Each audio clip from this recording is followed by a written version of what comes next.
Sarah had heard rumors about the forest of forgotten names, but like most things whispered around campfires, she had dismissed them. It was just another eerie story to pass the time, a tale to tell tourists around the fire pit when the cold autumn air made the trees creak and the wind whispered through their limbs.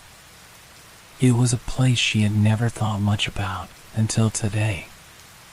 The forest was not far from where she lived, just a couple of hours north in the mountains. She had grown up hearing stories of it, how people entered the woods with clear minds and came out not even knowing their own names. Those who dared to venture deeper into the forest would lose not only their names, but their memories, swallowed by the forest itself.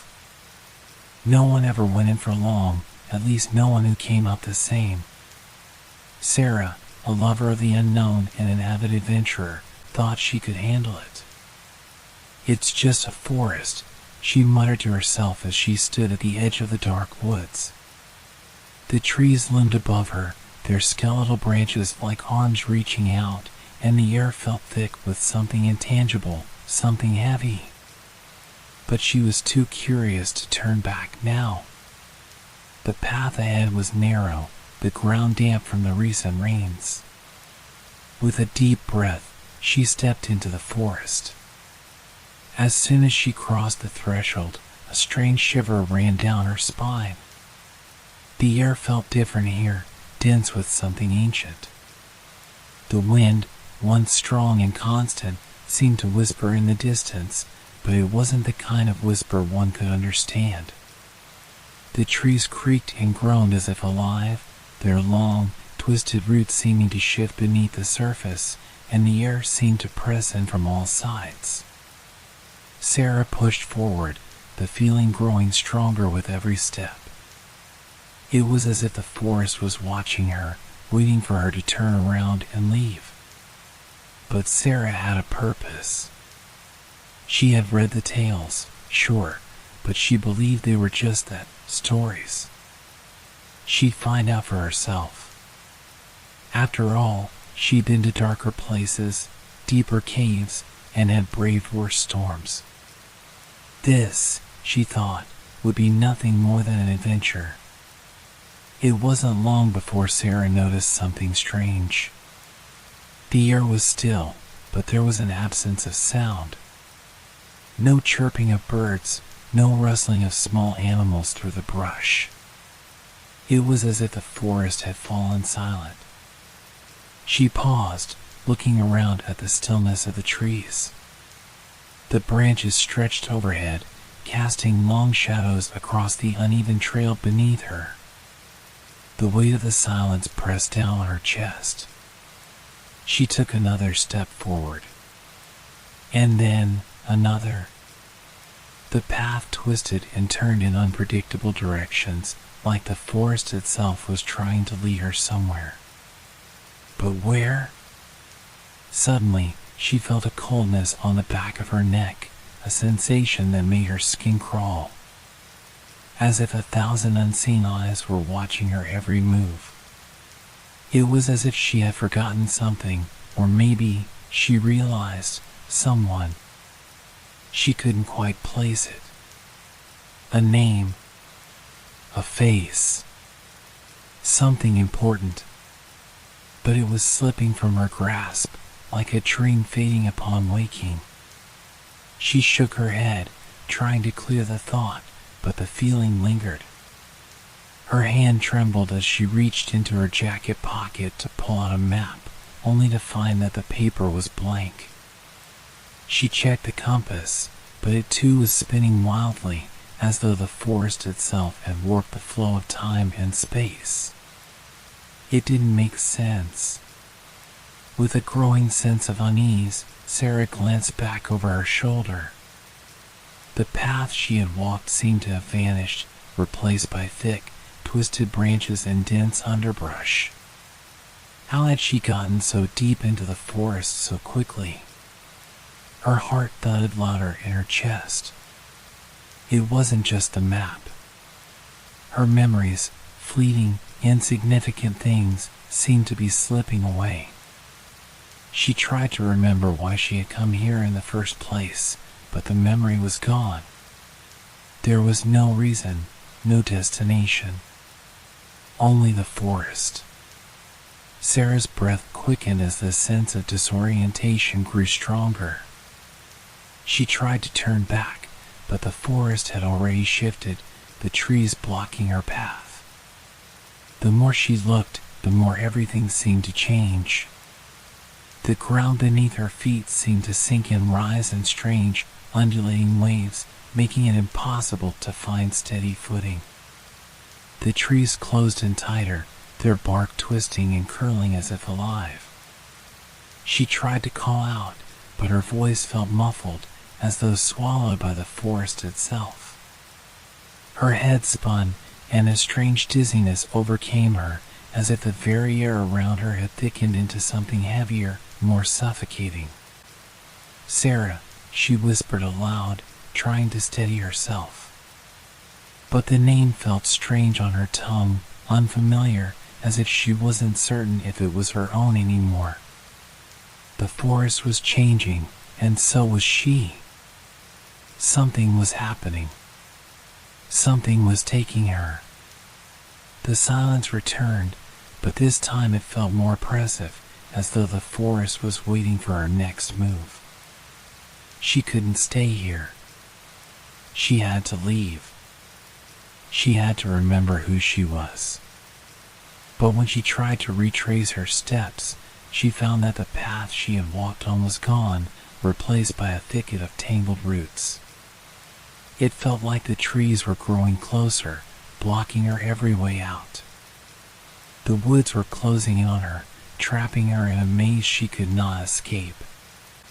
Suddenly, a voice, soft, distant, whispered through the trees. "You don't remember, do you?"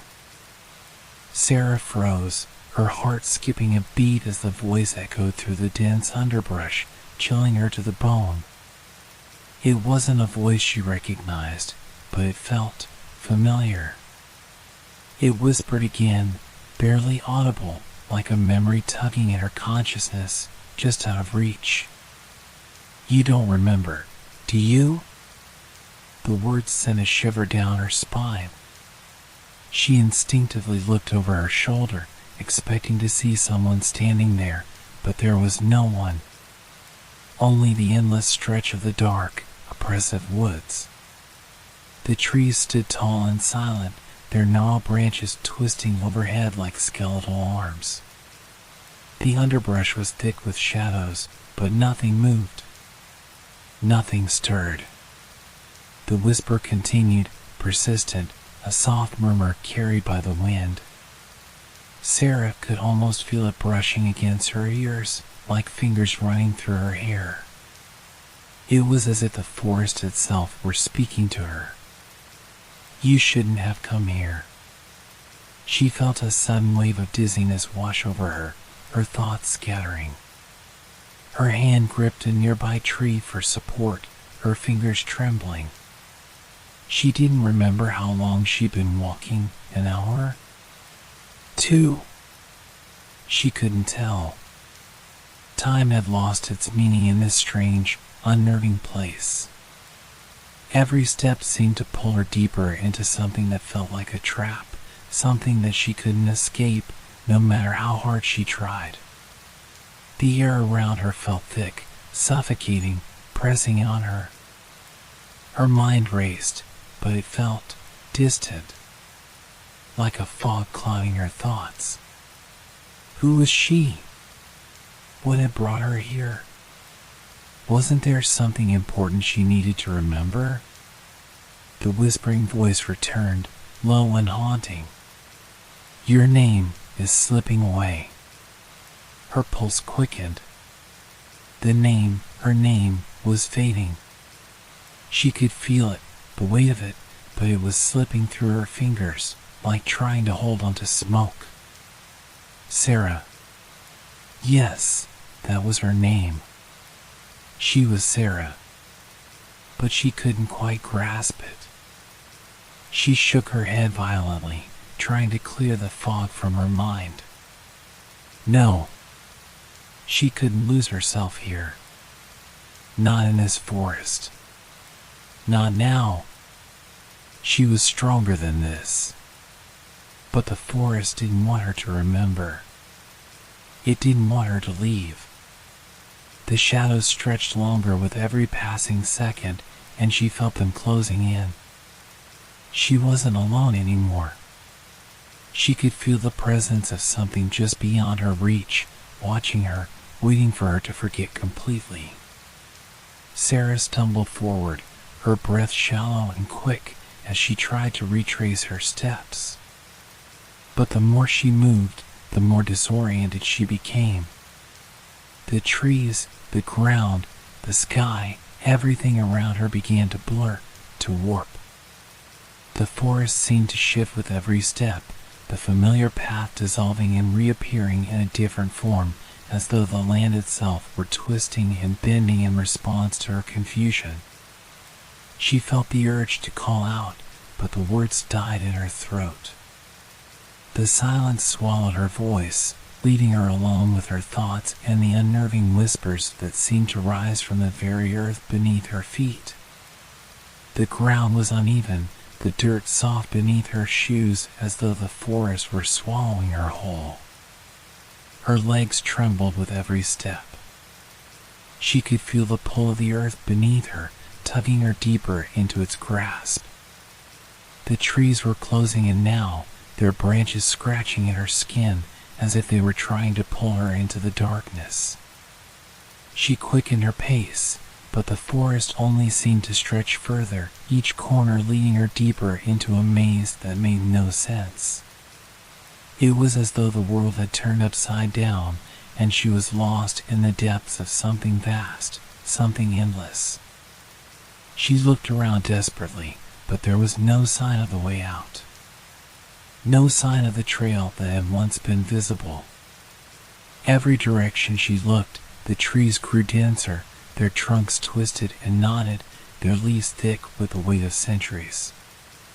A flicker of movement caught her eye, something darting between the shadows, just beyond the corner of her vision. Sarah froze. She wasn't alone. She could feel it.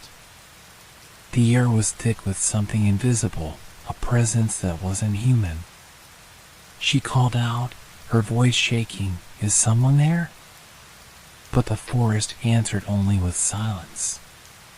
The shadows seemed to shift and move, but it was as though the trees themselves were watching her, waiting for her to step into the void. Then, from the depths of the woods, she heard it again. "You shouldn't be here." The voice was louder this time, closer. Sarah spun around, but there was nothing. Just the endless stretch of dark, gnarled trees. Her heart pounded in her chest, a frantic rhythm that matched the growing unease in her stomach. She had to leave. She couldn't let the forest claim her. She couldn't lose herself. But the forest wasn't ready to let her go. Time seemed to stretch on indefinitely as Sarah wandered deeper into the forest. The path, if there even was one, had disappeared entirely. It was as if the forest itself was swallowing her whole, each step forward leading her into an ever-deepening abyss. Her thoughts were scattered now, memories slipping away faster than she could hold onto them. She could remember vague details of her life, faces, places, moments, but they felt distant, like fragments of a forgotten dream. The more she tried to recall, the more everything became a blur. It was as if her memories were being erased, one, by the trees that loomed overhead. Her name, her identity, slipped through her fingers like sand, leaving her feeling empty, lost. She couldn't remember who she was, or why she had come here. But something deep inside told her that she had to keep moving. She had to escape. The whispering voice was louder now, pressing in on her. "You are nothing. You are no one. The forest claims you, just like it claimed the others. The words cut through her like a knife. She wanted to scream, to break free from the grip of the forest, but she couldn't. Her legs felt like lead, and her mind was clouded, as though the forest itself was slowly consuming her. Suddenly, the ground beneath her feet gave way. Sarah stumbled, her foot catching on a root, and she fell forward into the earth. She hit the ground hard, her palms scraping against the rough dirt. She gasped for air, trying to steady herself, but when she looked down at her hands, they were covered in dirt, yet the dirt itself was strange. It wasn't just soil, it was more like ash. And as she looked closer, she could swear she saw shapes forming in the dirt, fleeting images of people, faces she couldn't recognize. Faces that seemed to watch her. Sarah screamed, but it was muffled. The forest had swallowed her voice again. In that moment, she realized the terrible truth. The forest was taking everything from her. Her memories. Her name. Her very essence. And she was becoming one of the lost souls who wandered the woods forever, forgotten by time and history. Sarah's breath came in shallow gasps as the ground around her seemed to pulse with a strange, unsettling energy. The forest pressed in on all sides, its weight suffocating. She tried to stand, but the earth seemed to cling to her, as though it were reluctant to let her go. The air felt thick with a presence, something ancient, something that existed long before her. Her head was spinning, and the ache in her chest grew with each passing moment. The air was heavy, each breath a struggle as she tried to make sense of what was happening. The whispers, those haunting voices, were getting louder again, more distinct. They came from all around her, layered and overlapping, but they never quite formed words she could understand. "Who are you?" Sarah whispered to the shadows, her voice trembling. "What do you want from me?" The forest seemed to respond with a low groan, as if the trees themselves were shifting, closing in around her. She tried to move again, but the path remained elusive, as if it had never existed. The voices grew louder, more insistent, their tones rising with desperation. "You don't belong here," they whispered. "You never did. But now you're part of us." Sarah's pulse quickened. She could feel the panic rising within her, a wave of fear that made her stomach churn. The words from the shadows made her heart race, each one a confirmation of her worst nightmare. She wasn't alone in this place. There were others here, others who had become lost, just like her. The forest had claimed them, and now it was trying to claim her as well. For the first time, she realized that the forest didn't just make you forget, it took something from you. Your identity. Your past. Your very soul. It left behind nothing but the hollow echoes of who you once were. Sarah pressed her hands to her head, trying to stave off the rising tide of panic. She needed to leave. She had to escape before she, too, became a nameless shadow, a forgotten soul drifting through this cursed place. But no matter which way she turned, no matter how hard she tried to retrace her steps, the forest swallowed her further into its grasp. It was as though the trees themselves were watching her, waiting for her to lose herself completely. The air felt colder now, and Sarah's breath billowed out in white clouds, dissipating quickly into the oppressive fog that clung to the ground. The voices had quieted, but a new sound had taken their place. A soft scraping, like fingernails dragging along bark, emanated from all around her. The sound made her stomach turn, but she couldn't tear her eyes away from the shadows in the distance. As the fog parted, Sarah saw them. Faces. Faces floating in the darkness, staring at her with hollow eyes. They were not human faces, at least not anymore. Their features were twisted, stretched, as though time itself had bent them out of shape. The eyes that gazed at her were empty, filled with a deep, profound sorrow, as though they had once known happiness but had lost it somewhere in the vast, empty expanse of this cursed forest. The faces whispered, their voices not quite in unison, but close enough to make Sarah shudder. They seemed to call her name over and over again, their voices hollow and aching. Sarah. Sarah. Sarah. She stumbled backward, her heart hammering in her chest, her hands trembling as she tried to block out the faces. But no matter where she looked, more appeared, each one more distorted than the last. They were coming closer now, their bodies nothing more than vague shapes in the fog, their features shifting with every blink of her eyes. "Stay away from me," she screamed, her voice barely rising above a whisper. But the faces didn't retreat. They didn't flinch. They just kept coming, silent and relentless.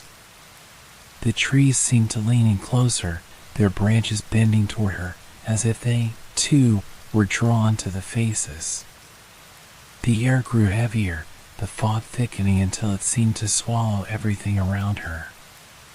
The faces hovered, their voices growing louder, merging into a single, unholy chant. "Remember, remember." The words echoed inside Sarah's skull, reverberating through her body like a terrible, persistent drumbeat. Her mind screamed for release, but there was no escape. The faces were everywhere now, above her, below her, surrounding her in every direction. She reached out, her hand shaking as she touched one of the faces. The cold that radiated from it was like death itself, seeping into her skin. A shock of recognition ran through her, a fleeting moment of clarity, but it was gone as soon as it had come. The faces, the voices, the fog, they were all part of the same nightmare. The same trap. The same fate. She pulled her hand away, desperate to escape the touch of the dead.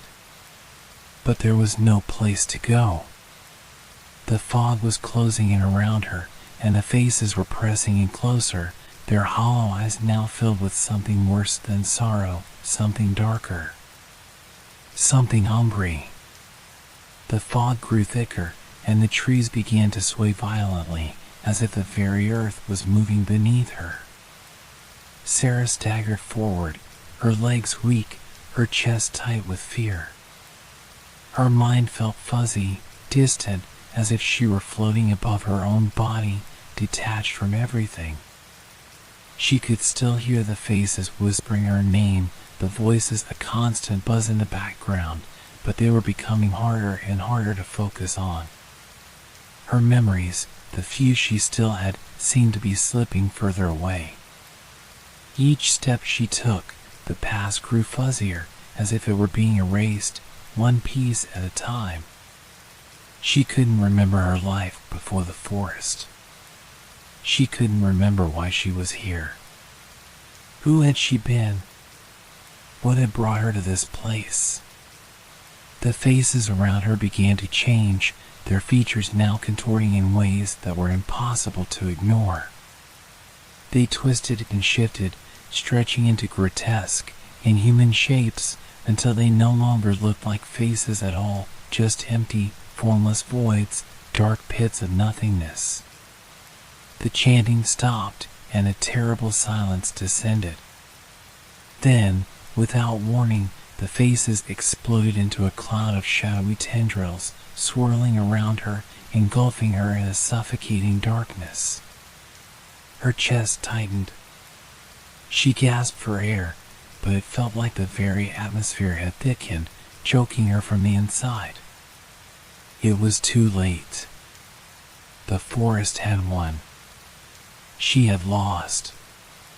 The fog, the faces, the whispers, they were all part of the price. She was no longer Sarah. She was nothing. She was the forgotten. And as the forest closed in around her, she finally realized the terrible truth. No one who entered this place ever left. They simply became part of the forest itself, lost souls wandering, their names erased, their memories nothing but ghosts in the trees. Sarah's mind spun wildly as she felt the tendrils of darkness press against her, suffocating every thought. The fog around her seemed to thicken, clouding her senses, until all that was left was a black, oppressive void. Her breath caught in her throat, panic seizing her chest. The faces that had haunted her moments ago were gone, replaced by a stillness that was almost worse. She tried to run, but her legs betrayed her. They wouldn't move, as though the ground had turned to stone beneath her feet, anchoring her in place. She strained against the weight of the air, pushing forward, but her body felt like it was moving through tar, each step a painful, slow crawl. "Let me go," she whispered, her voice barely a murmur. "Please, just let me go." But the only response was the deafening silence, punctuated only by the distant echo of her own heartbeat. Her thoughts, once sharp and clear, were now like fragments, pieces of a shattered mirror. They flickered in and out of focus, but none of them seemed to belong to her. Names, faces, places, all were slipping away, dissolving like mist. She couldn't hold on to them, couldn't even recall if they were ever truly hers in the first place. The fog had taken her, body and soul, and there was nothing left to hold on to. A sharp pain suddenly shot through her head, and Sarah gasped, clutching her skull as the world around her seemed to sway. The shadows flickered, twisting and warping like dark rivers, flowing across the forest floor. The whispers, soft at first, began again. This time, they were clearer, more insistent. "You cannot escape," they murmured. "You never could." Her pulse thundered in her ears, her heart pounding against her ribs as she squeezed her eyes shut. But it didn't help. The whispers, the faces, the very forest itself seemed to be closing in, tightening around her until it felt as though the world itself were suffocating her. Who am I?" she choked out, desperate for some sort of answer. "What have I forgotten?" A cold, raspy laugh echoed around her, but it wasn't from any one voice. It was the forest itself, the trees, the very ground beneath her feet. It was alive, breathing, watching her. "Who you were doesn't matter," the voice hissed. "It's who you are now. You are nothing." The ground beneath Sarah seemed to shift once more, and she fell to her knees, her body collapsing under the weight of the dread that pressed down on her.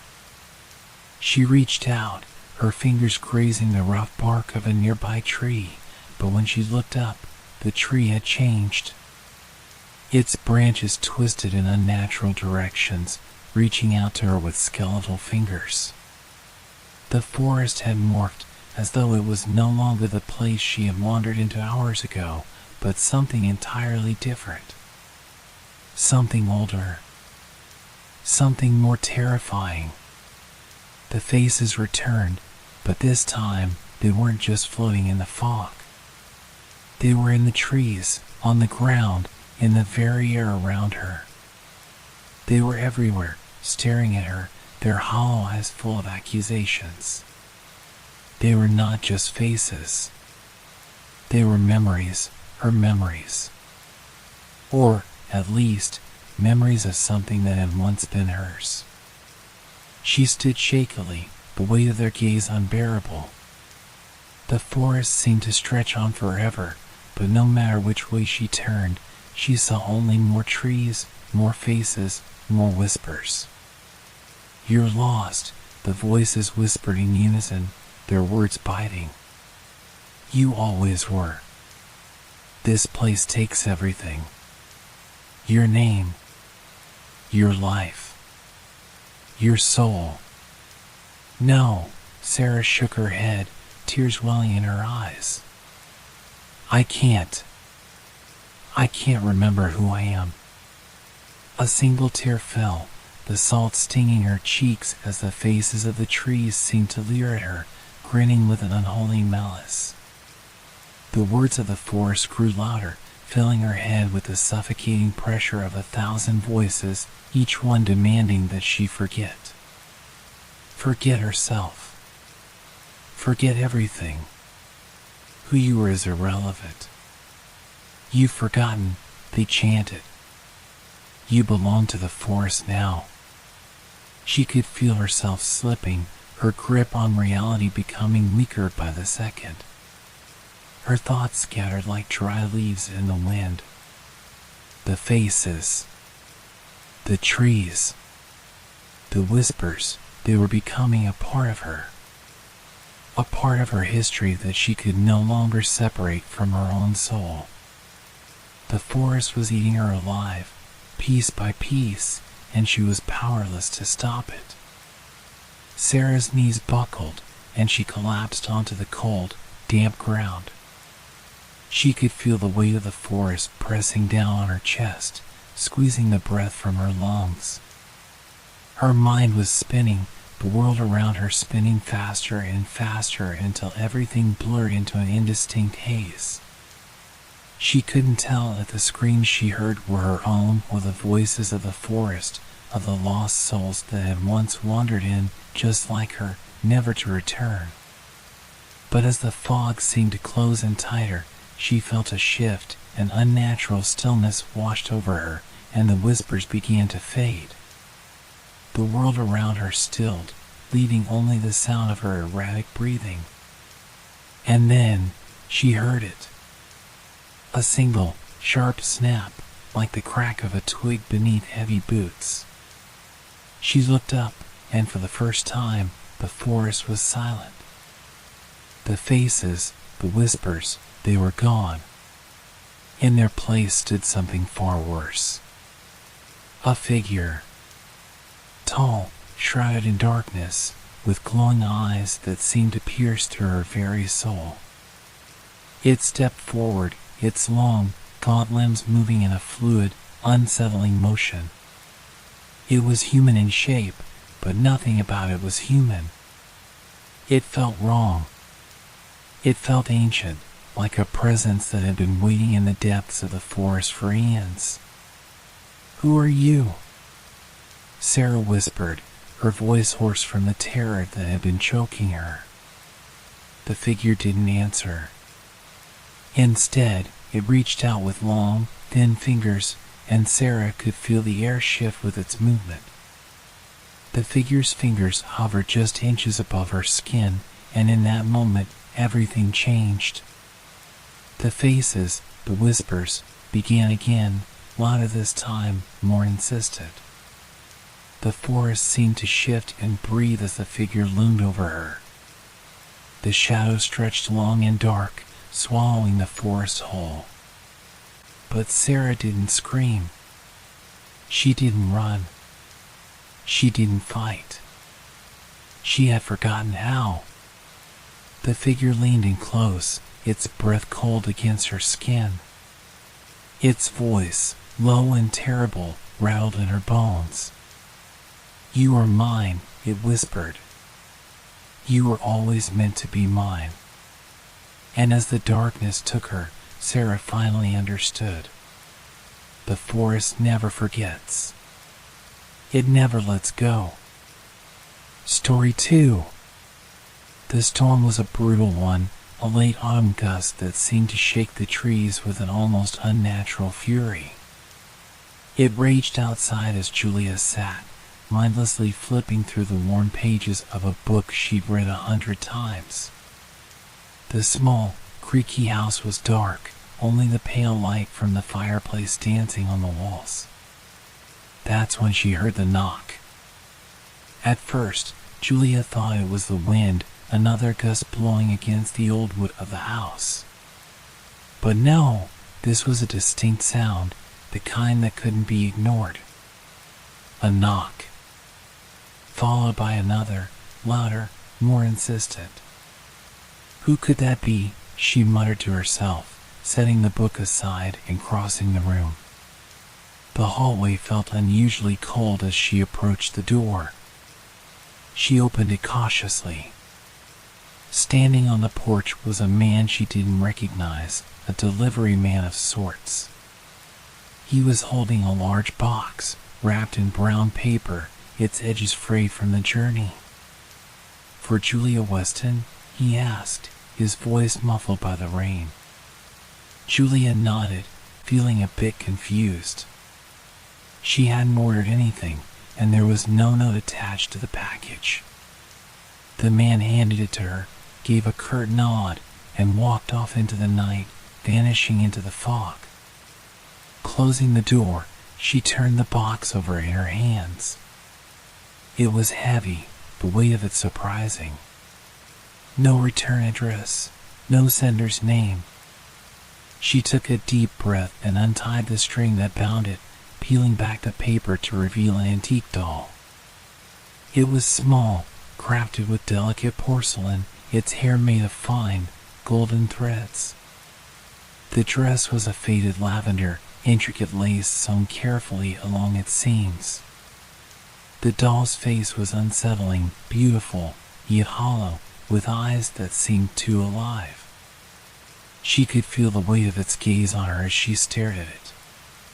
Shivers crept down her spine. This was no ordinary doll. Its expression, frozen in a delicate smile, seemed to mock her, as if it knew something she didn't. Where did this come from?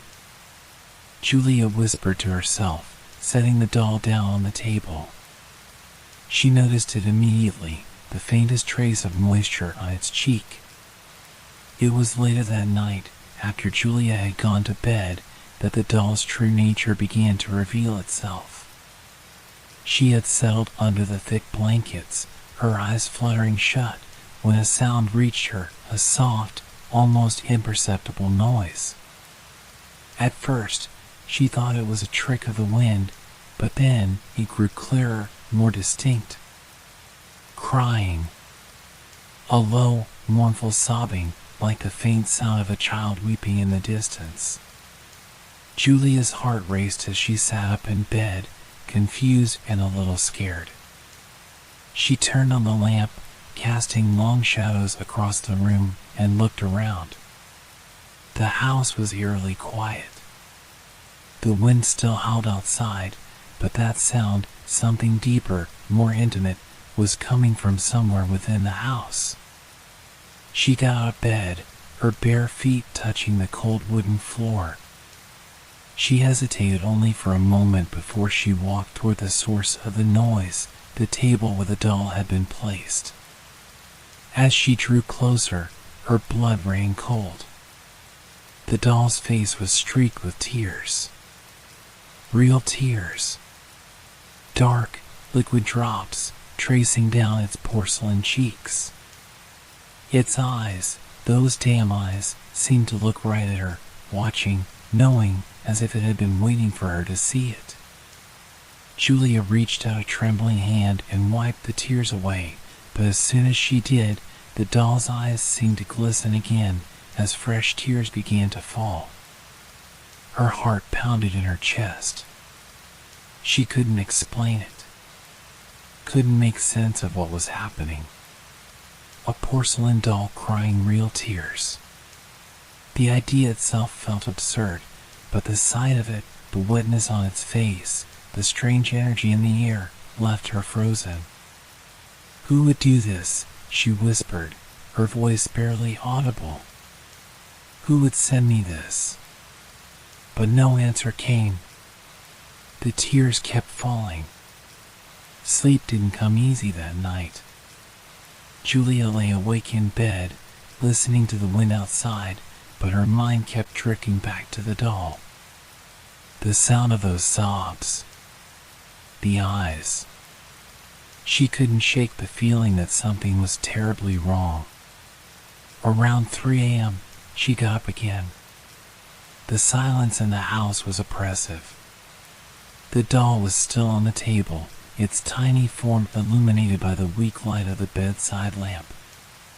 She walked to it cautiously, a lump forming in her throat as she approached.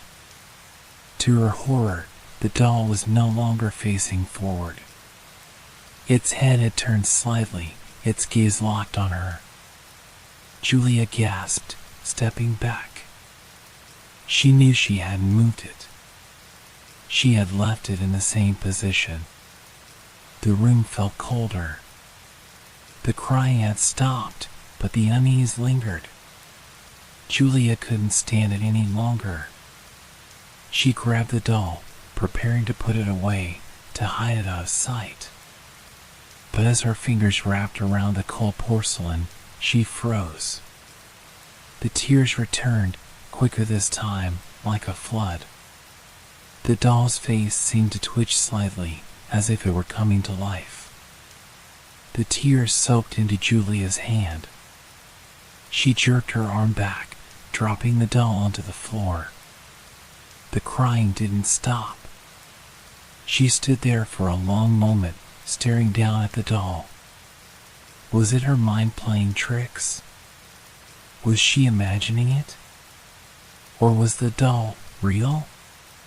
But no matter how many times she wiped the tears away, no matter how far she pushed it from her thoughts, the doll kept weeping. And as the night wore on, it wasn't just tears. It was as if the doll was crying out for something. For her. By morning, Julia had convinced herself it was just a trick of the mind. Sleep deprivation, the dark shadows of the storm outside, perhaps a draft making the doll seem like it was moving. But no matter how hard she tried to rationalize it, the unsettling feeling remained. The doll had not been an ordinary gift. She knew that now. The tears, the constant weeping, it wasn't natural. She had gone about her day with a forced sense of normalcy. Her job at the small local bookstore took up most of her time, and the mundane rhythm of the day kept the creeping sense of dread at bay. But even at work, she couldn't shake the thought of the doll. She kept imagining its small, fragile face turning toward her, those hollow eyes watching. When she returned home that evening, it was the first thing she checked. The doll sat silently in the same place on the table, its face still. Julia let out a breath she didn't realize she was holding. The house felt safe for the moment, but the air was thick with a tension she couldn't explain. Then, she heard the soft scratching. A faint noise from the living room. Something small scraping against the floor. Julia's heartbeat quickened. She glanced at the table. The doll was moving. It wasn't much at first, just a slight shift of its head, almost as if it was tilting to look at something she couldn't see. Julia froze in place, staring at it. Her breath caught in her throat. The scraping sound continued. She took a step forward, her feet dragging against the hardwood floor, careful not to disturb the eerie quiet of the room. And that's when she saw it, the doll's eyes, glossy with tears, now focused entirely on her. It was waiting. A bone-deep chill washed over Julia, and she felt her hands trembling. She took a hesitant step back, her heart pounding louder in her chest, a sense of suffocating anxiety gripping her. The room felt smaller, the shadows pressing in. Her mind raced. Was this some twisted joke? Or was something far darker at play?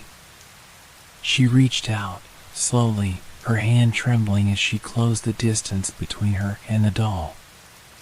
But before she could even touch it, the tears started again. It was real. The soft crying grew louder as the porcelain face seemed to weep in earnest, the tears falling onto the table like rain on glass. Julia's breath caught. This wasn't just an oddity, it was something much worse. Something unnatural. The room felt colder now. Darker. She couldn't escape the feeling that something invisible was in the room with her, an unseen presence. She had to get rid of it. But before she could act, the room seemed to change. The walls closed in, and her thoughts became muddled. For the first time in a long while, Julia felt an overwhelming sense of fear. That night, Julia couldn't sleep. She lay in bed, tossing and turning, the sound of the crying doll still ringing in her ears. The incessant weeping didn't stop. It seemed to follow her everywhere she went in the house, echoing in the shadows, clawing at her mind. At one point, Julia got up, unable to bear it any longer. She needed to confront the source of the noise, needed to end whatever strange influence the doll held over her. She stood in the dark hallway, her feet cold on the floorboards. Her pulse raced, and her mind was clouded with panic. When she reached the living room, she stopped in her tracks. The doll was no longer on the table. Her heart skipped a beat. She hadn't heard it move, hadn't seen it leave. Panic gripped her, and she searched the room with wide, frantic eyes. Then, she noticed it. The doll was in the center of the floor, turned slightly, as if it were staring at her. The room was dark, save for the faint moonlight slipping through the curtains, but the doll's face, its expression, seemed to change again. The soft crying had turned into a low, guttural sobbing, the noise almost human, but twisted, distorted. She stepped closer, though every fiber of her being screamed to run. The doll's face had shifted, no longer that serene, frozen smile. Now, the expression seemed tortured, distressed. It was as if it was pleading with her. Her eyes began to water, and her chest tightened as a strange compulsion swept over her. The urge to touch the doll was overwhelming. She had to know. She had to feel it, to understand what was happening. As her hand reached out, she felt the temperature in the room drop dramatically, her breath coming out in visible puffs. Suddenly, a thought sliced through her mind, sharp and clear, "Don't touch it." But it was too late. Her fingers brushed against the doll's cold, porcelain cheek. And then the world spun. Julia's vision blurred as her body went numb, her hands still pressed against the doll. She tried to pull away, but her fingers were stuck. It was as if the doll's face was pulling her in, drawing her into the hollow of its gaze. Time seemed to lose all meaning. Her mind clouded, and in the darkness, she heard a whisper. Not a voice from the doll, but from somewhere inside her head. "You made me." The words echoed, hollow and distant. She tried to scream, but no sound came. Her pulse raced, her heart hammering in her chest. The walls of the room seemed to stretch, bending and twisting with the very fabric of the space. The room was no longer the same. Then, everything went dark. Julia awoke in a cold sweat, her body drenched in a clammy fog of fear and confusion. The room was silent. The crying had stopped. The doll was gone. Her heart pounded as she struggled to make sense of it. She stood up, stumbling across the room, her legs weak beneath her. She needed to find the doll. She needed to know if it was really gone or if if it was still watching her. The moment her hand touched the door handle, her stomach sank. The house felt wrong. Empty. The walls were darker now. The air was thicker, colder. And as she opened the door, she saw what was left in the living room. The doll was back, sitting on the table once again, tears streaming down its face, its eyes now following her every move. And in the eerie silence of the room, a whisper crawled through her mind once more. You cannot escape. The next morning, Julia couldn't shake the feeling that something inside her was broken.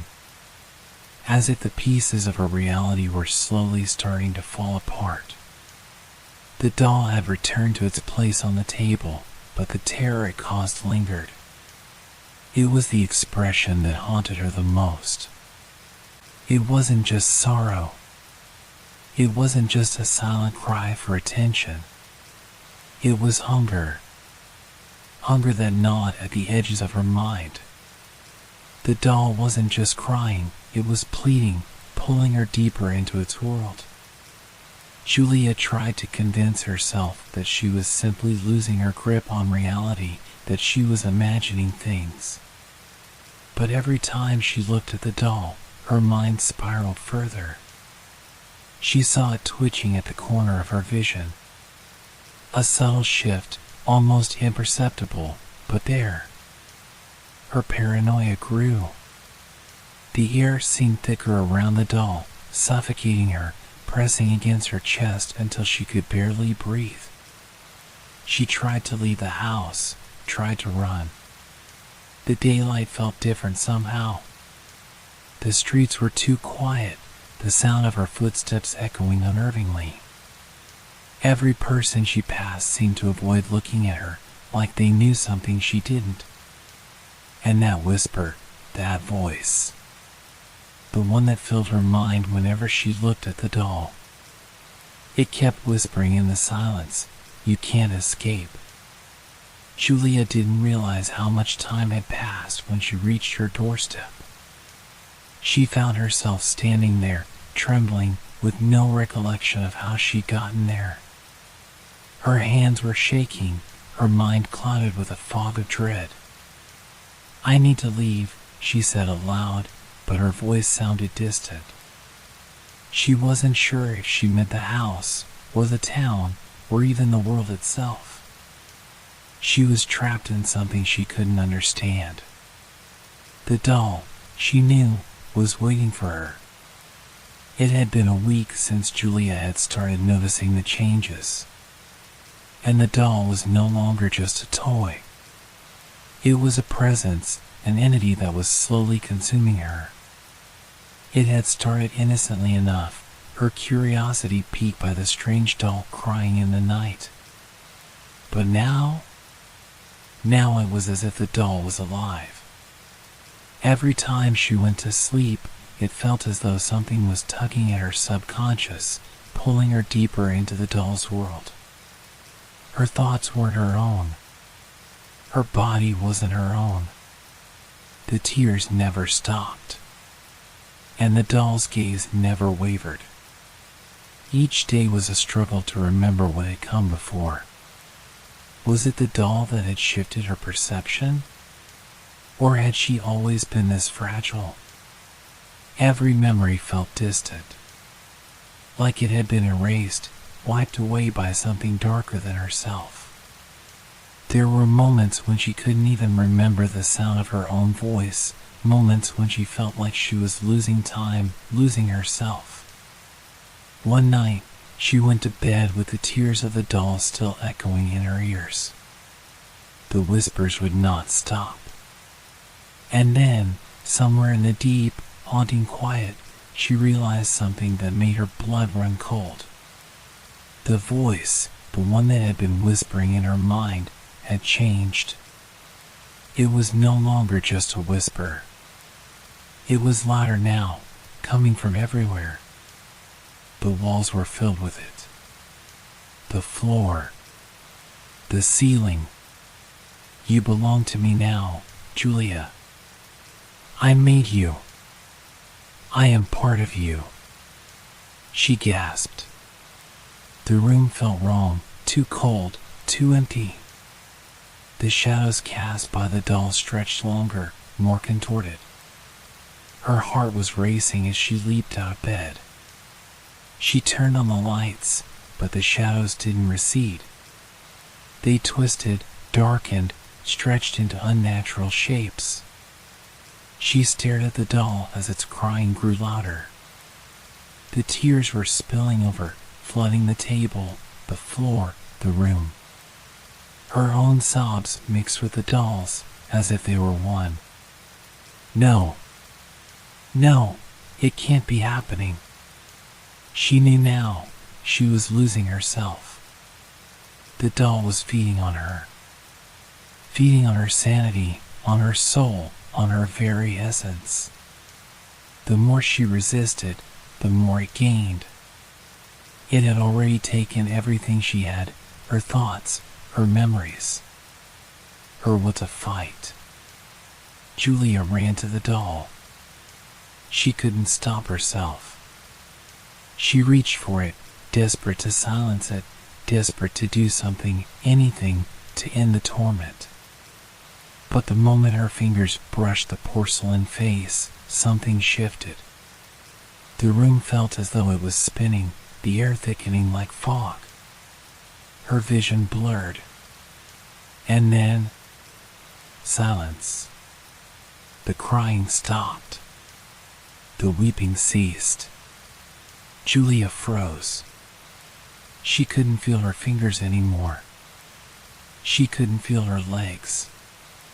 The doll was still crying. Inside her, the tears, the sorrow, the darkness, it wasn't external. It was within her, tangled in her bones, filling her chest, her lungs, her mind. Her reflection in the mirror, her own eyes, looked back at her, but it wasn't her anymore. The doll had become her. And she, in turn, had become it. And in that moment, she understood. The doll wasn't simply crying. It was siphoning her soul. The stillness in the room stretched on, but it wasn't peaceful.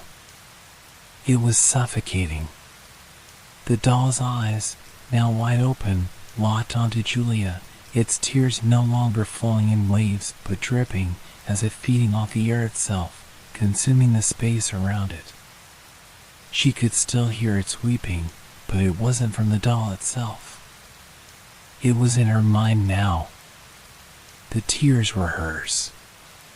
She felt them, deep, cold, and endless, pouring from somewhere deep inside her. She had no control anymore.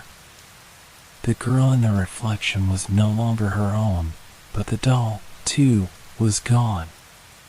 Julia had become something different, something unrecognizable. Her fingers trembled as they brushed against the cold porcelain surface of the doll.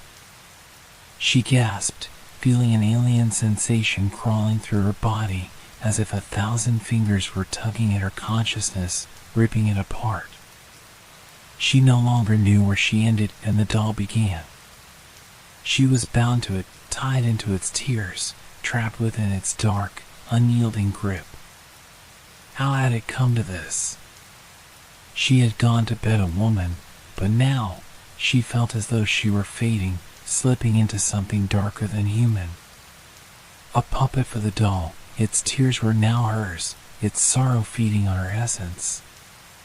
Its presence suffocating every thought she had left. It's too late, Julia. The voice inside her head was not her own. It was the doll's.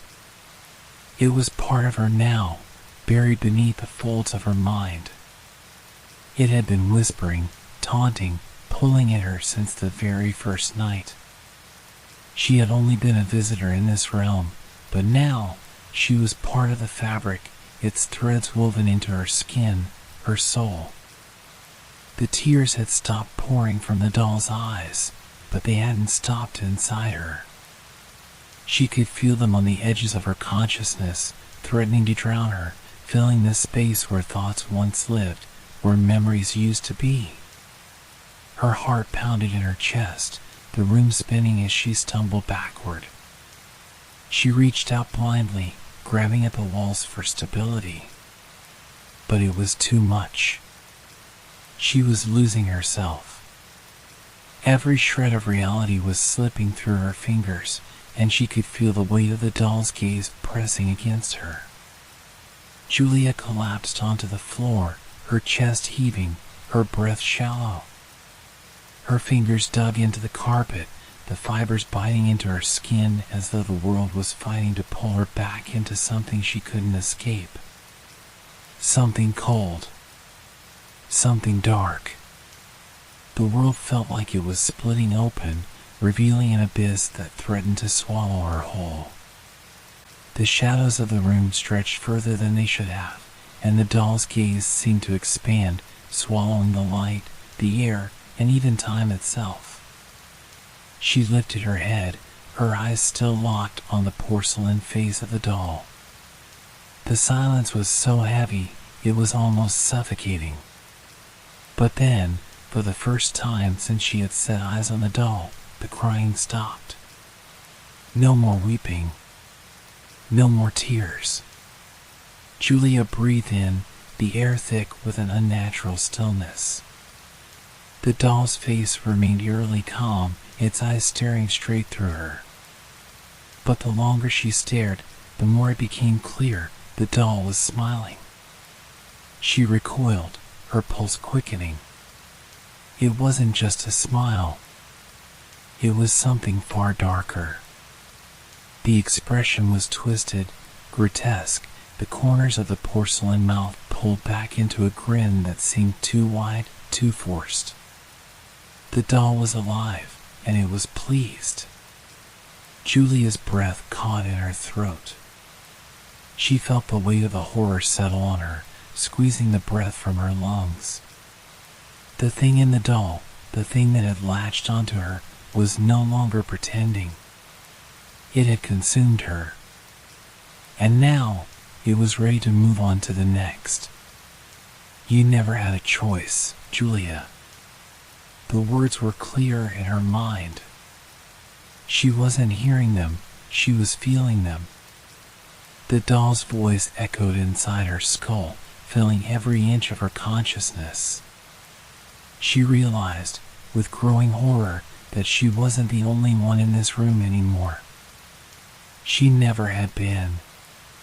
She had been a vessel all along, a pawn for something older, more powerful than anything she could comprehend. And now, it had found a way to take her with it. Her reflection in the glass, the reflection she had once called herself, began to fade. She could feel herself slipping away, her identity dissolving into the dark, creeping presence that now controlled her every thought. You'll be forgotten, but I'll remember. I'll keep you with me forever. The world around Julia dissolved, and she felt herself being pulled further, deeper, into the abyss. Every moment was an eternity, every second stretched thin, leaving her hollow, a shell of the woman she had once been.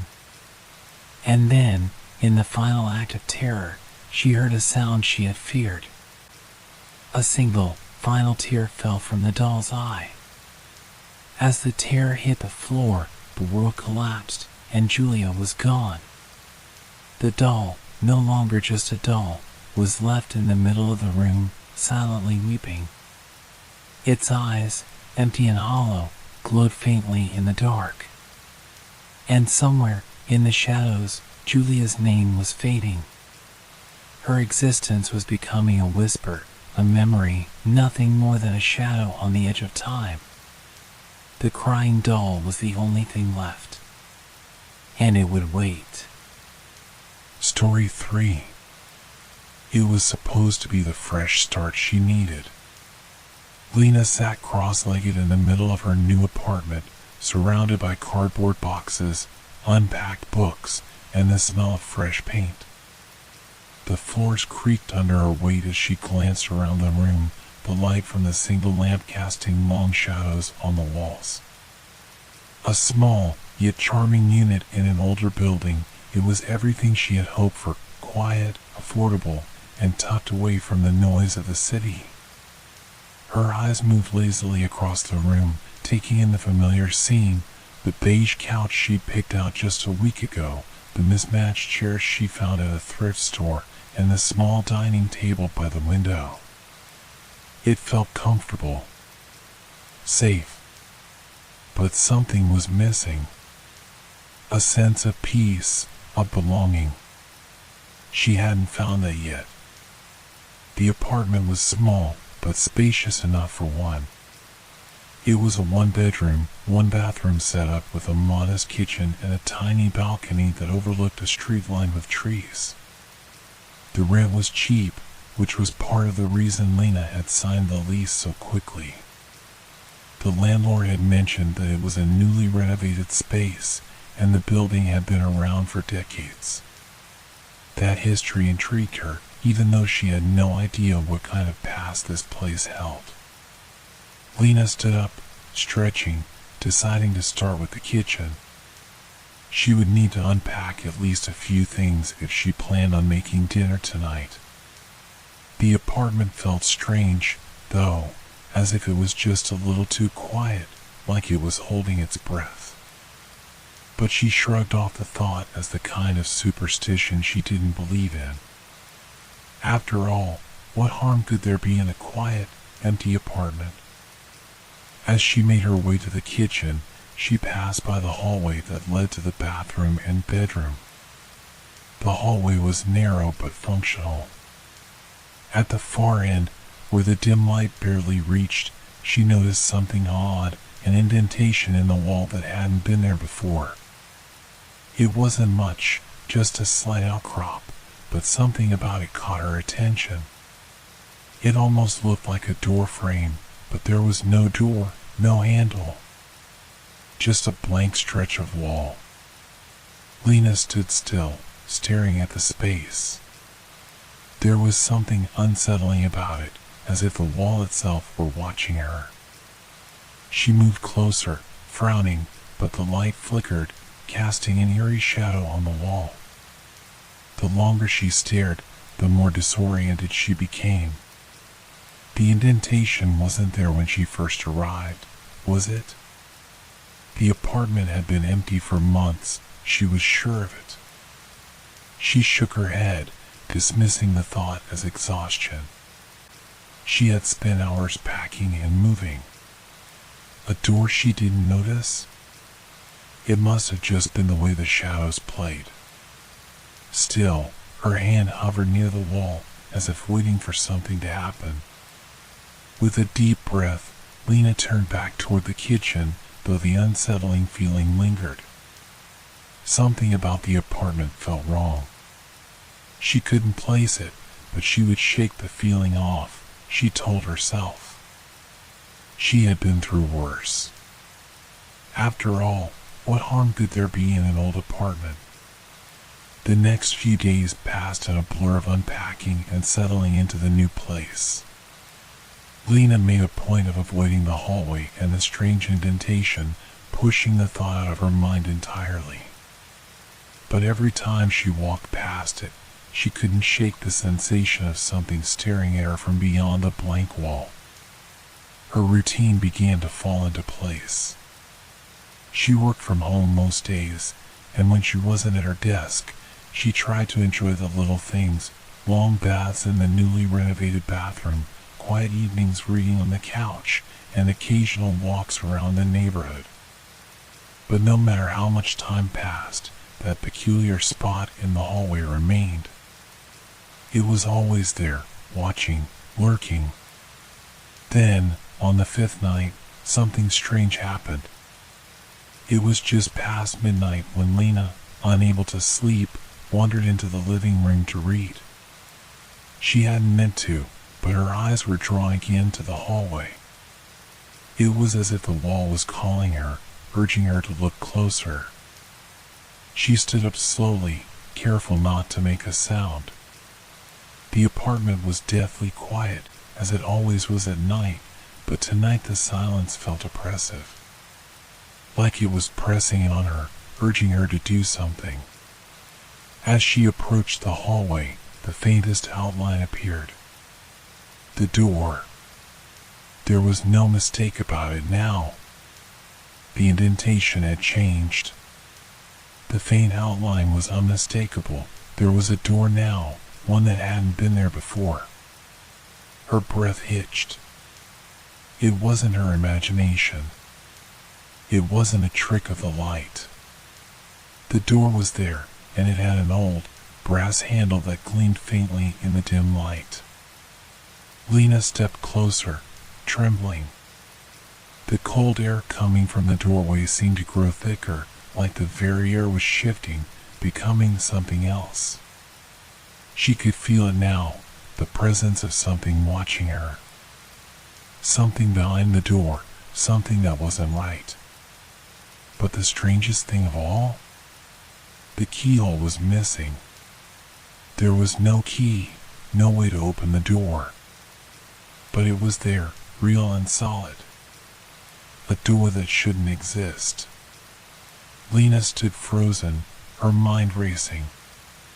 This wasn't possible. She had checked this apartment a dozen times. There had never been a door in the hallway. She couldn't explain it. But her heart pounded in her chest, urging her to step back, to run. Yet, for reasons she couldn't understand, her feet were planted in place. The sound of a soft, muffled whisper reached her ears, though it was too faint to make out the words.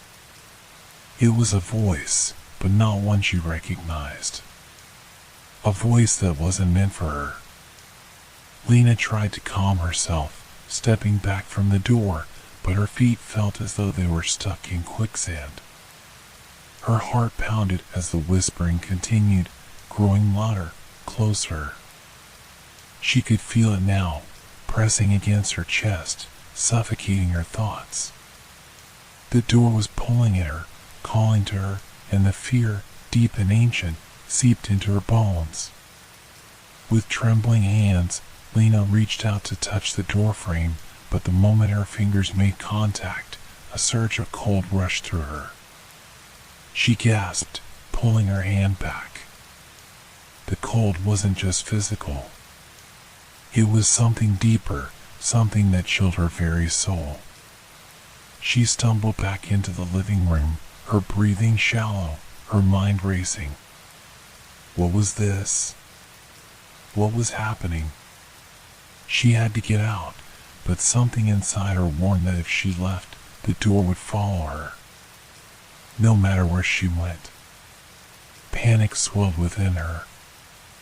Lena backed away, but every part of her mind screamed to stay away from that door. She turned and ran toward the kitchen, grabbing her phone and dialing for help.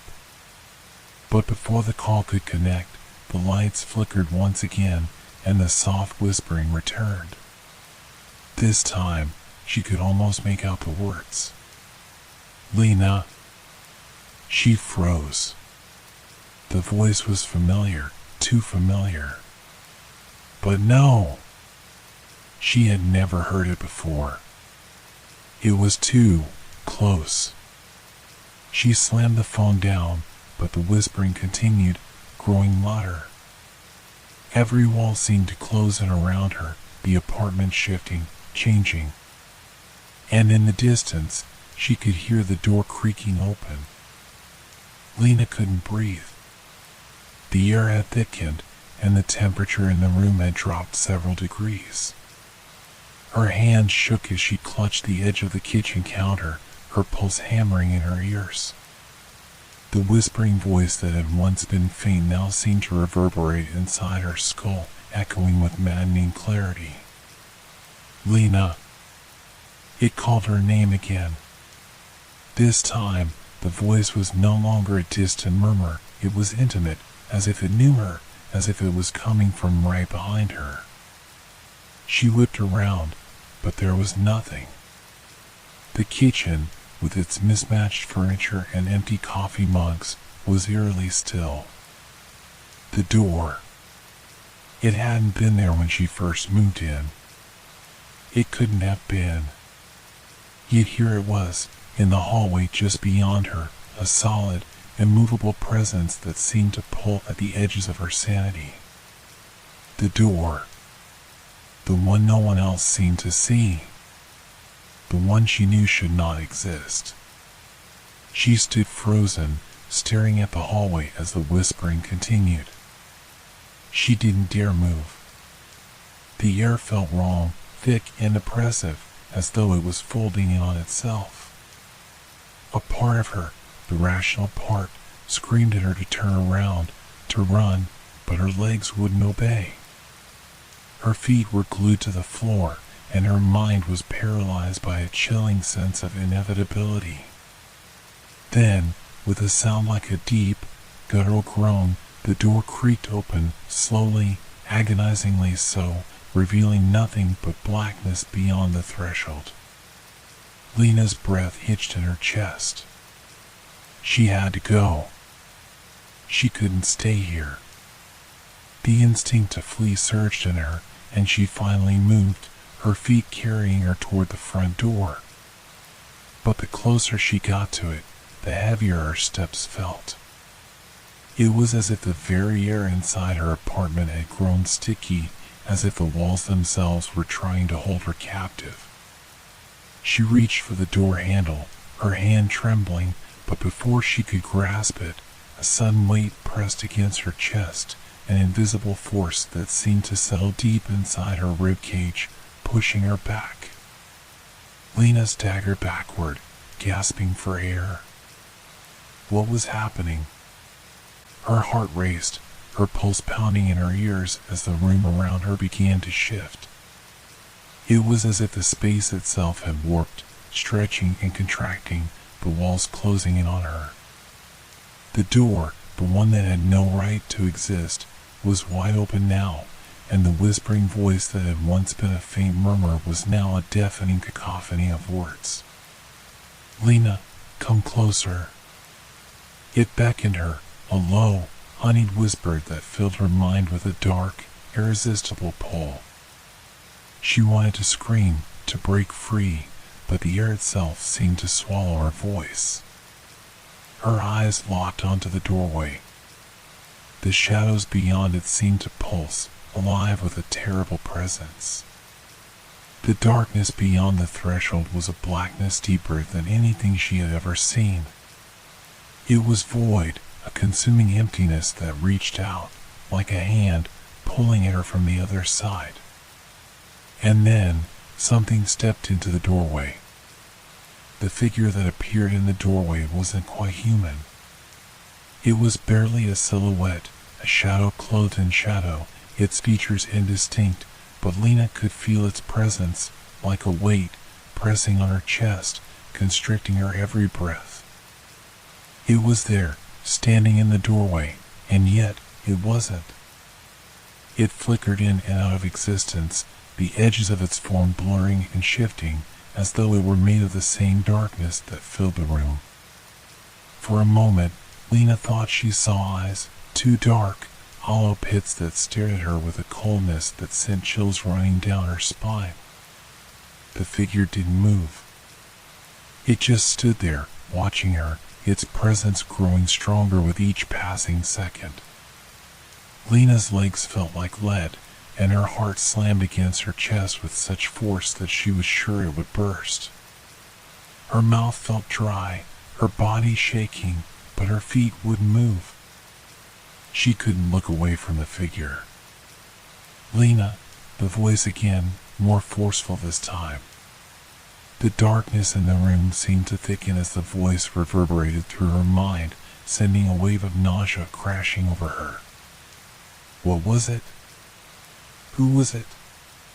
Her breath quickened as she realized the figure wasn't just watching her, it was pulling her in. It was in her mind, inside her thoughts. She could feel it in the pit of her stomach, a cold, twisting sensation that made her want to run and hide, but her body betrayed her. Her legs trembled, unable to move. And then it happened. The door, once solid, once impossible, began to close, slowly, inch by inch. The figure stepped back into the darkness, its form dissipating like smoke. But even as the door closed, Lena could feel it watching her, listening. She wasn't alone. The whispering grew louder, more insistent, crawling into her thoughts like a parasite. It wasn't just a voice anymore, it was part of her, filling her mind with its dark promises. "Come closer, Lena," the voice called out, but this time it didn't come from the door. It was in her head, and she couldn't escape it. She could hear it with every breath, with every heartbeat. Lena stumbled back, her body jerking in response to the overwhelming pull. She shook her head, trying to clear her thoughts, but the words, the voice, kept coming. "You are part of this now," it whispered. "There is no turning back." Lena's breathing was shallow, and her body was covered in a cold sweat. The apartment, once her sanctuary, now felt like a cage. Every wall seemed to be closing in, the shadows growing thicker, the air heavier. She felt trapped, suffocated by something she couldn't see, but that she could feel crawling all around her. She turned toward the front door again, her fingers trembling as she reached for the handle. She needed to leave. She needed to escape. But even as she touched the door, something held her back, a force stronger than any physical restraint. It was as if the apartment itself had become alive, and it didn't want her to leave. Her eyes darted to the hallway once more, to the place where the door had appeared, the door she hadn't noticed until it was too late. It wasn't just an anomaly. It wasn't a mistake. The door had been waiting for her. It had been there, invisible, until the moment she needed it most. Lena stepped backward, her mind racing. The whispering voice was everywhere now, a low hum in her ears that grew louder with every passing second. It was in her thoughts, in her very soul. It was making her doubt everything she knew, everything she had ever believed. "Lena," it called her name once more, this time almost tenderly, as if it was trying to lull her into submission. She shook her head, trying to force the thoughts away. This was just a dream.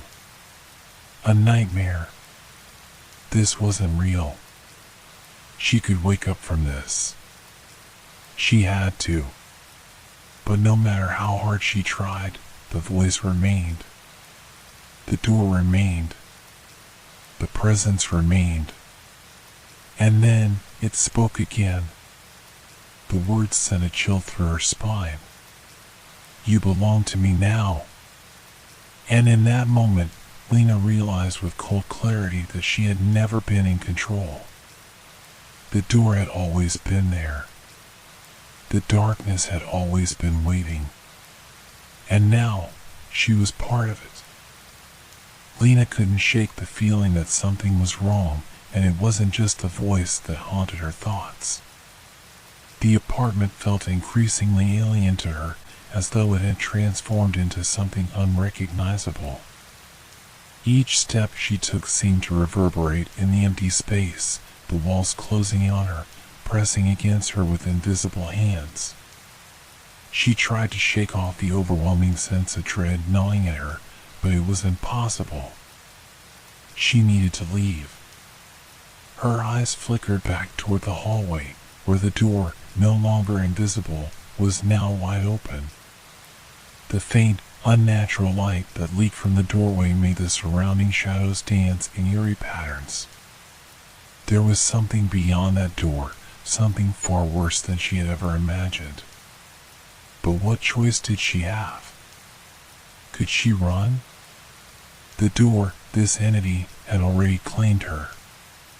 It had already marked her, and now it was pulling her in. Her hand was trembling, but her feet, her legs, moved of their own accord, carrying her toward that dark, beckoning space. Lena's breath came in shallow gasps, and she could feel her heart racing faster with every step she took. Her pulse was in her throat, hammering against her neck.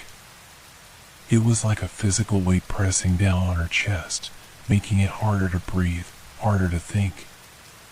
The hallway was suffocating.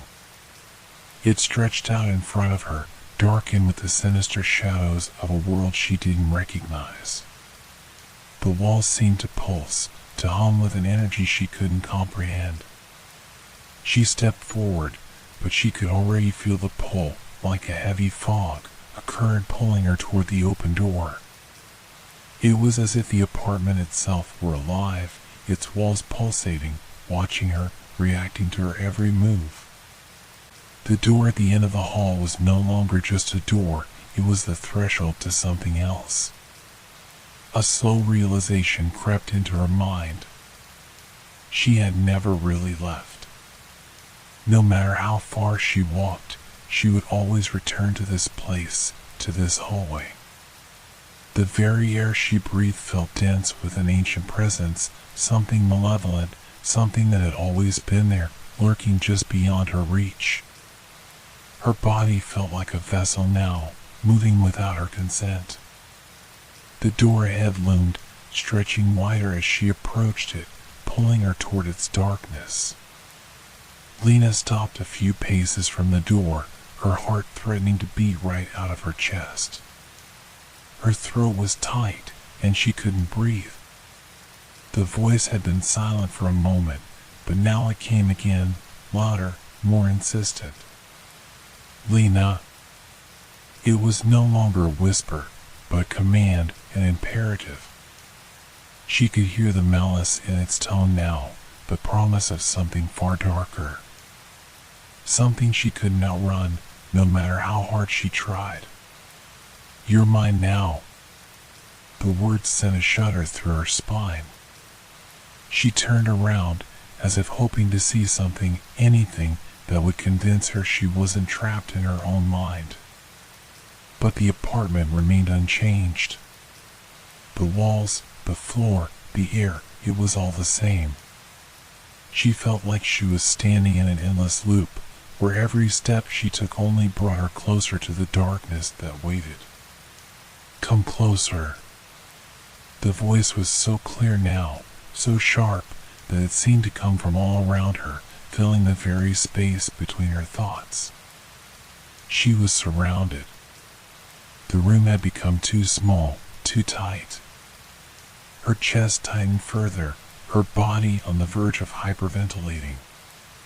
She shook her head desperately, trying to silence the voice, trying to break free from its pull. She could still feel the door pulling at her, the darkness on the other side reaching out, wrapping around her ankles like tendrils. Lena, the voice crooned, its tone like a lover's whisper, you don't have to fight. You've already given in. Come. I'm waiting. Something deep inside her screamed to run, to leave, to escape this madness. But her legs refused to move. Her body felt like stone, locked in place by some invisible force. She could no longer tell where her mind ended and the apartment began. She couldn't even remember what she was supposed to be escaping from anymore. All she could hear, all she could feel, was the relentless pull of the door. And then, as if sensing her fear, the whisper turned sinister. You'll never leave. You are here forever. The door was no longer just a door. It was a gateway. A portal to a place she wasn't meant to understand. The shadows beyond it writhed like something alive, something hungry. Her thoughts began to scatter like leaves in the wind, her memories crumbling away as the darkness drew closer. The darkness beyond the door seemed to expand as Lena drew closer. The hallway around her started to distort, the floor becoming unstable, warping beneath her feet.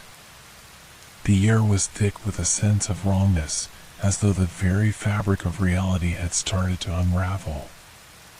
The whispering voice, now louder, was no longer a distant murmur but an omnipresent force that consumed her mind. She couldn't stop herself. Her legs moved forward, one step after another, until her trembling hand reached for the doorknob. Her fingers were cold, trembling with a mixture of terror and inevitability. When she touched the knob, a cold shock ran through her, the suddenness of it making her gasp. It wasn't like touching metal, it was as though she had made contact with something far deeper, something ancient, and far darker than anything she could have imagined. The door creaked open, the sound like a dying breath in the silence of the hallway. The space beyond was an abyss, a void that seemed to devour the light. The shadows reached out from the door, swirling around her, pulling at her soul with an insidious hunger. She hesitated for just a second. Could she really do this? Could she really step into the unknown, into that suffocating blackness? But the voice in her mind answered before she could. You already have. With a shudder, Lena crossed the threshold. The moment her foot touched the ground beyond the door, the world around her shifted. The hallway, the apartment, everything was gone. She wasn't in the apartment anymore. She was somewhere else. Somewhere dark. Somewhere she had never been, yet felt like she had always known. The air here was thick and cold, the weight of it pressing against her skin. The shadows around her flickered, stretching and shifting like living things. She turned in a circle, her heart racing, but all she could see was the endless stretch of blackness that surrounded her. A single lamp flickered to life somewhere in the distance. It cast a faint, sickly yellow glow, but it did nothing to push back the darkness. Lena stepped toward it, her every movement slow, deliberate. She didn't know where she was, but it didn't matter. She couldn't remember where she had been. The apartment. The hallway. The door. None of it mattered anymore. The shadows closed in, and Lena could hear the soft sound of the whispering once again. It had already begun. Lena stood in the darkness, the lamp's faint light stretching weakly across the floor. She had crossed into the unknown, but there was no sense of movement forward, no sense of anything beyond the narrow pool of light. The shadows around her seemed to bend and distort, their forms whispering in a language she couldn't understand. The voice that had followed her into this place was louder now, echoing in her skull, filling her mind with thoughts that weren't her own. The hallway stretched endlessly, or perhaps it didn't stretch at all. Maybe it was her perception that was distorted. She wasn't sure. She wasn't even sure of her name anymore, her sense of self beginning to crumble, like fragile paper torn by invisible hands. Lena, or whatever she had become, took a hesitant step forward, but her foot caught on something unseen. She stumbled, feeling the cool air brush her skin. She was in a room, though she hadn't noticed walking into one. The shadows here were thicker, darker, as if they had gained substance. The walls were blurred, shifting ever so slightly.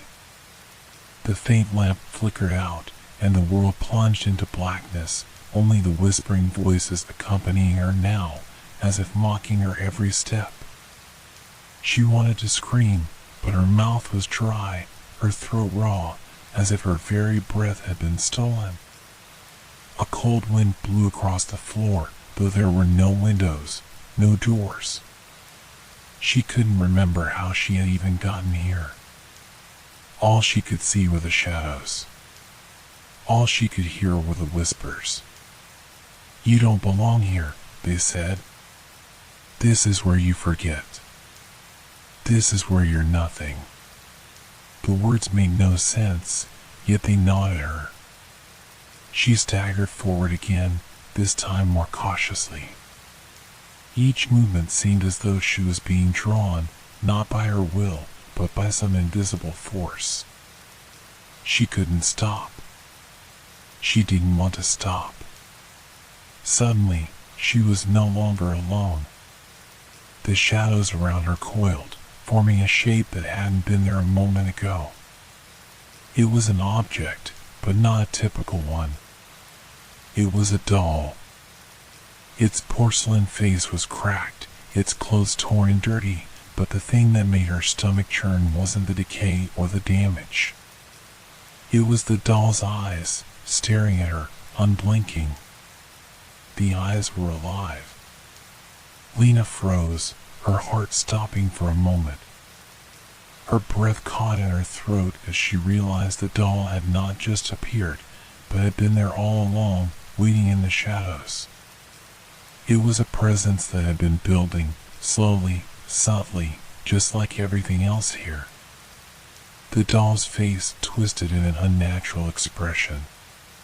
The eyes, those wide, empty eyes, watched Lena with a silent, knowing stare. She had never seen it before. She couldn't remember it. Yet, she felt as though it had always been in her life. A lingering presence. A ghost she had never acknowledged until now. The whispers began again, louder this time, their voices overlapping, tangled together in a chorus of madness.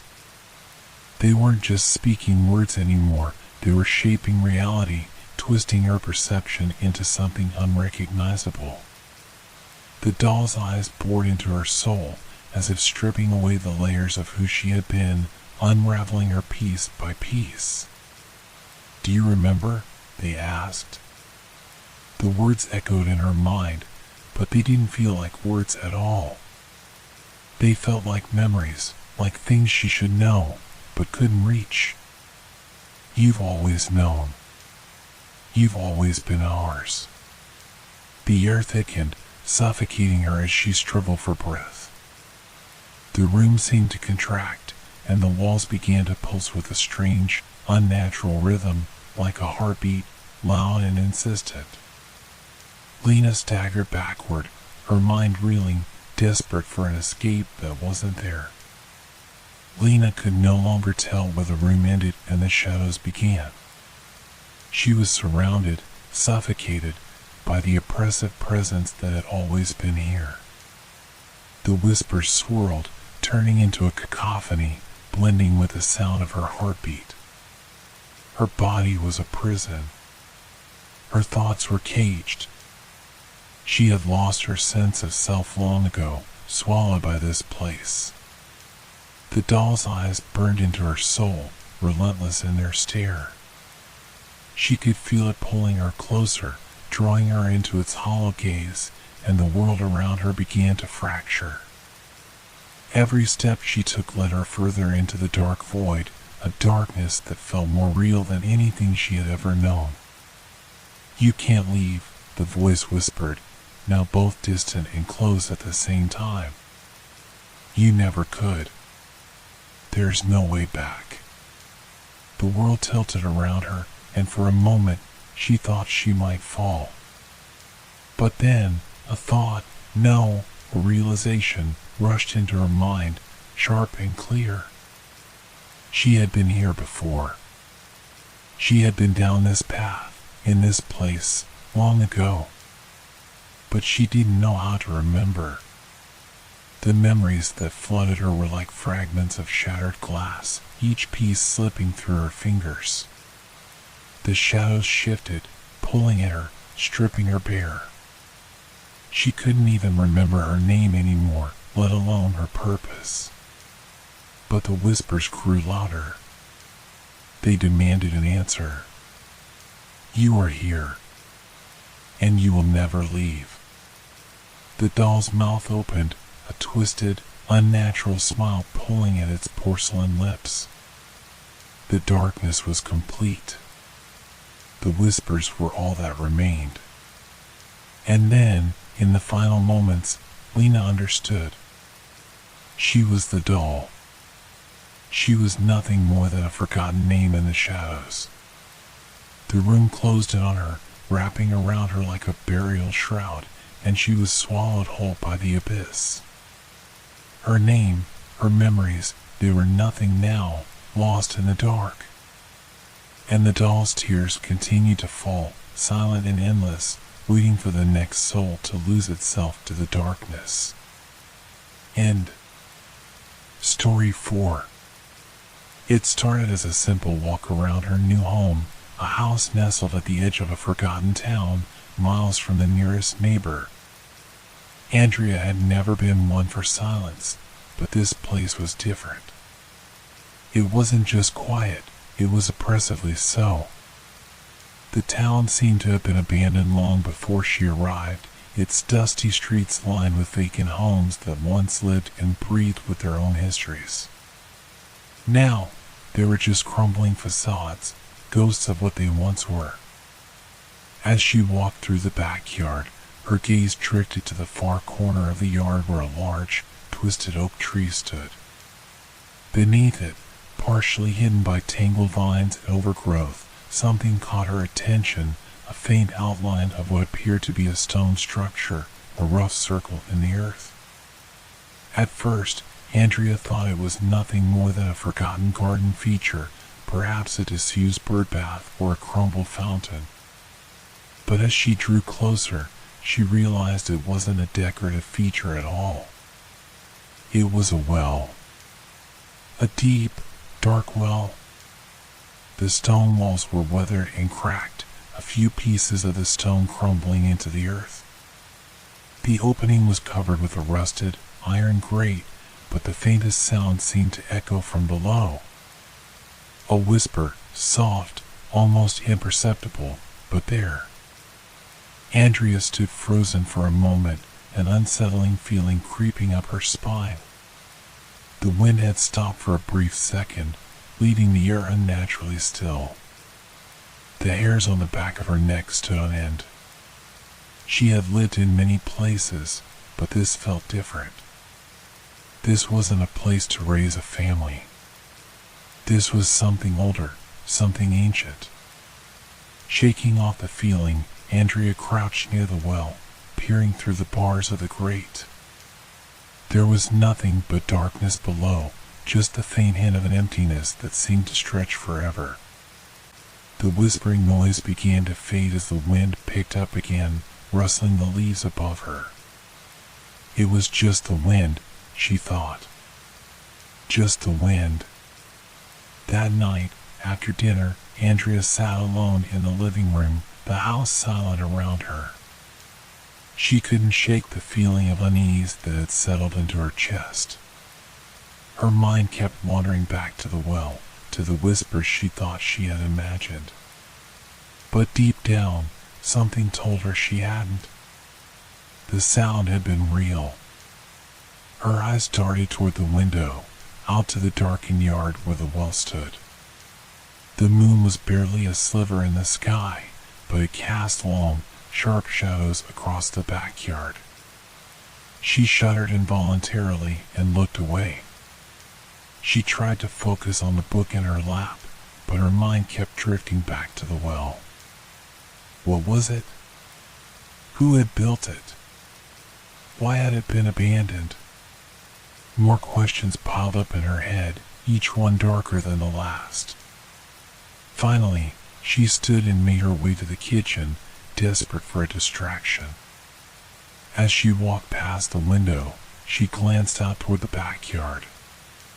And then she saw it. The shadow at the edge of the well. For a split second, it looked like someone standing there, but there was no movement. No human form, just a dark figure that seemed to shift with the shadows. Andrea blinked, rubbed her eyes, but when she looked again, it was gone. She wasn't sure if she had imagined it or if her mind was playing tricks on her. But the feeling of being watched didn't go away. The whispering from the well still echoed in her mind, faint but relentless. She had to know what it was. She had to. That night, after the house had settled into the kind of silence that only old homes could have, Andrea found herself unable to sleep. The moonlight streamed through her bedroom window, casting a pale light across her room. Her eyes wandered to the clock, 1:30 a.m. She couldn't shake the feeling of being watched, that same dread that had settled deep in her gut. The whispers were back.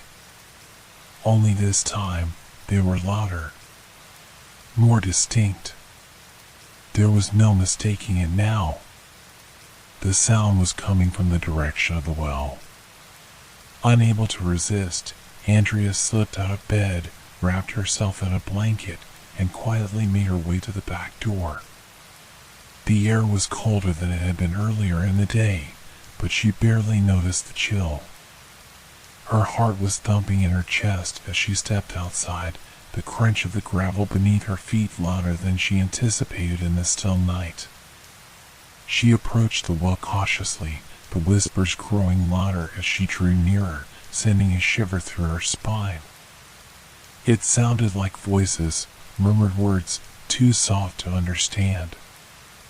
Was it the wind? The wind couldn't speak.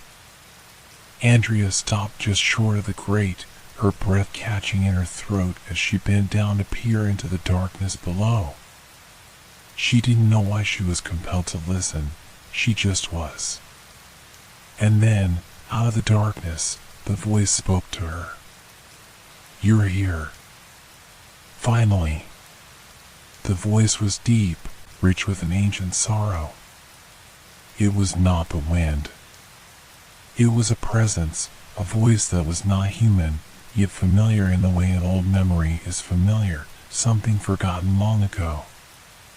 Andrea's breath caught in her throat, her hand shaking as she reached for the rusted iron grate, but something held her back. Fear? Curiosity? Or was it something else, something deeper? The voice whispered again, but this time it was clearer. "You shouldn't have come." The chill in the air seemed to intensify, and she felt her heartbeat quicken. The air around the well was heavier now, thicker with a sense of dread. She had to leave. She had to go inside, but something stopped her. She leaned in closer. "Who are you?" she whispered, her voice shaking. The voice on the other end of the well did not answer. It only whispered again, faint but unmistakable. "I've been waiting for you." The next morning, Andrea woke with a start. The sunlight creeping through the blinds felt almost unnatural after the suffocating darkness of the previous night. Her body was stiff from the cold air of the night before, and her mind was heavy with the remnants of the conversation she had overheard at the well. The words still echoed in her mind, but they weren't just words, they were a call. A beckoning. She tried to ignore it. She had never been one to let her mind wander into the realms of fantasy or superstition. The rational part of her knew that there was an explanation for it all. Wind, echoes, the creaking of the old house, anything but a supernatural presence. And yet, she could not shake the feeling that the well had something to do with her presence here. Throughout the day, Andrea tried to push it from her mind, even as the voices from the well seemed to cling to her every thought. She went through the motions of unpacking boxes, cleaning up her new home, and organizing her life, but it was all a distraction. The well was there, just outside, waiting. As evening drew near, she found herself drawn to the window again, looking at the backyard where the well waited silently beneath the trees. The winds had died down, and the world outside seemed unusually calm. The sun dipped lower in the sky, casting a golden hue over the yard, but even the beauty of the evening couldn't drown out the quiet, insistent whispers calling her to the well. After dinner, Andrea tried to focus on a book, anything to keep her mind occupied. But the clock ticked closer to midnight. She couldn't help herself. The air in the house had changed. It was thick with anticipation, pressing against her from all sides. It felt as though something was waiting for her outside. Just like the night before, she found herself standing at the door, blanket wrapped around her shoulders, staring out at the yard, her feet frozen in place. Her mind screamed for her to turn around, to ignore it, to go to bed like any normal person would. But her body disobeyed. The well called to her. As Andrea stepped outside, the temperature seemed to drop even further, the air almost icy against her skin. The crickets had fallen silent, and the only sound was the crunch of the gravel beneath her boots as she walked toward the well.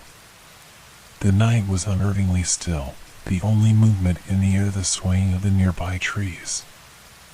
The whispers grew louder, no longer an indistinct murmur, but full words, like someone speaking right next to her.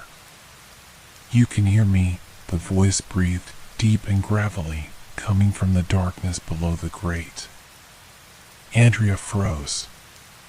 This time, there was no question in her mind. It wasn't the wind. It wasn't her imagination. Someone, or something, was waiting for her. "Who are you?" Andrea whispered back, her voice shaking. There was a long pause, and for a terrifying moment, Andrea thought the voice would disappear.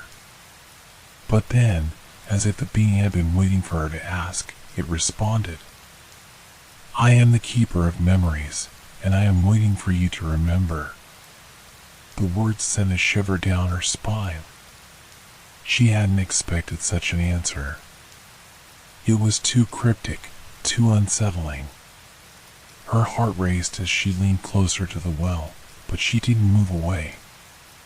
The air around her felt electric, the darkness pressing in as the whisper continued. "Come closer," the voice urged, its tone gentle but insistent. "Listen to me. I will tell you everything." Her breath caught in her throat, and for a moment, Andrea hesitated. The very idea of listening to the well was insane. But she couldn't help herself. There was something about the voice, something magnetic, that pulled her toward it. She stepped closer to the grate, her eyes fixed on the dark abyss beneath. The very ground beneath her feet seemed to tremble. "Listen," the voice repeated. "You've been chosen. Come closer, and I will help you remember." She could feel the weight of the words pressing on her chest. She didn't know what she was about to learn, but she couldn't stop herself. Slowly, she knelt down beside the well and put her ear near the bars, listening intently. The darkness below seemed to swallow everything around her, and for a moment, she felt herself falling into it. But instead of the expected silence, a low hum began to reverberate in the ground beneath her. It was like a pulse, a heartbeat. The well wasn't just a structure. It was alive, it seemed. "I can show you everything you've forgotten," the voice whispered again. "The truth about this place, about who you really are.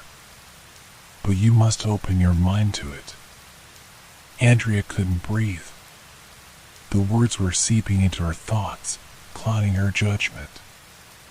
She didn't know if she wanted to hear what the well had to say. She had come here to escape, to make a fresh start, not to confront some dark, ancient secret buried beneath her feet. But it was too late. Her curiosity had already opened the door to something she couldn't close. Why me? She asked, her voice barely audible.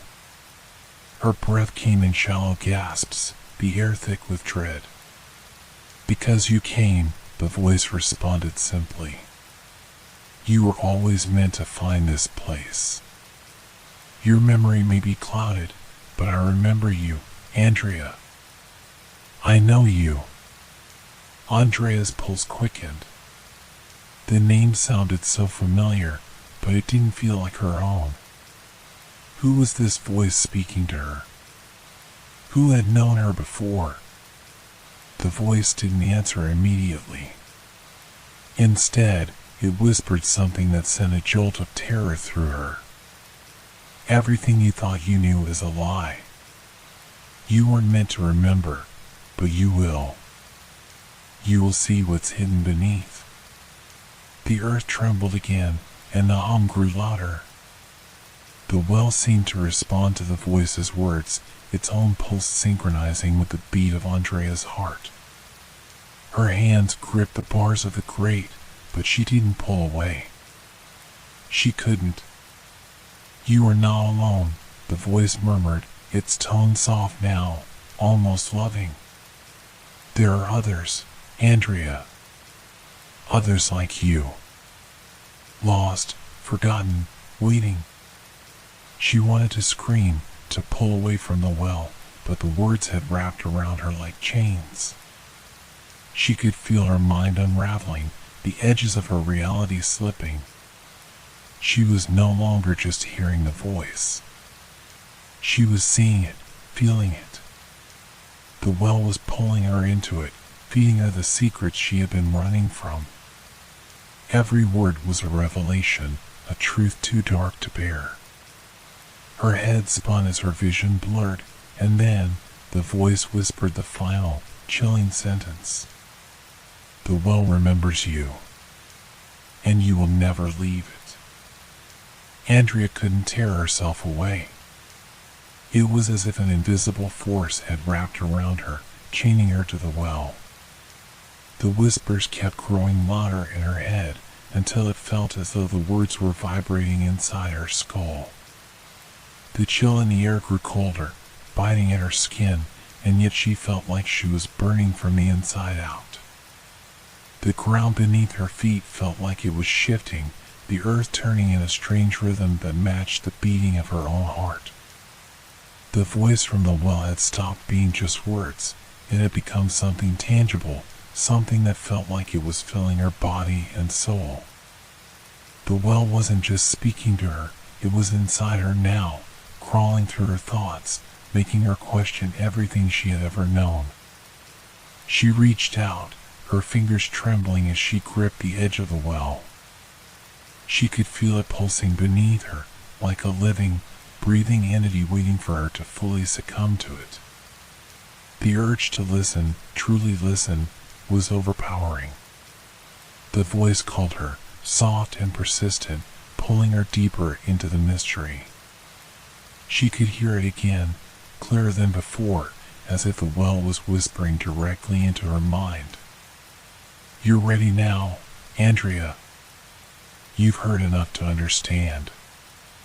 Her knees buckled, and she fell to the ground, her face pressed against the cold earth. She gasped for air as the voices continued, an endless stream of secrets spilling out. Her vision blurred as the words became overwhelming, and it felt like the very ground beneath her was disappearing. You've been here before, the voice said, calm and sure. This place, this house, it remembers you. Andrea's pulse quickened, and a sickening chill spread throughout her body. She knew the voice was right. Somehow, she recognized the truth of its words, even though they made no sense. She didn't know how, but she knew it was real. Her memories, her life, they were all connected to this place. And now, she was trapped. The darkness around her seemed to close in, and the air grew heavier, suffocating. She could feel the weight of it pressing down on her, pulling her closer to the well. She wanted to scream, to break free, but the voice was too powerful. It held her there, immobile, until she could no longer tell where she ended and the well began. "You can't run from what you are," the voice whispered. "You can't escape what you've become." Andrea sat frozen, her body shaking as the whispers continued, seeping into her thoughts, filling her mind with fragments of memories that felt like they belonged to someone else. The house, the well, the past that she had buried, trying to forget it all. It was all coming back to her in an overwhelming rush. She saw flashes of a childhood home, a different version of the house she had moved into. There were faces, people she didn't recognize, but they were familiar all the same. A mother, a father, a younger version of herself. They were there, but they were not. It was all a blur, a shadowy vision, half-formed, that made no sense. The well spoke again, as if reading her mind. "You thought you could bury it.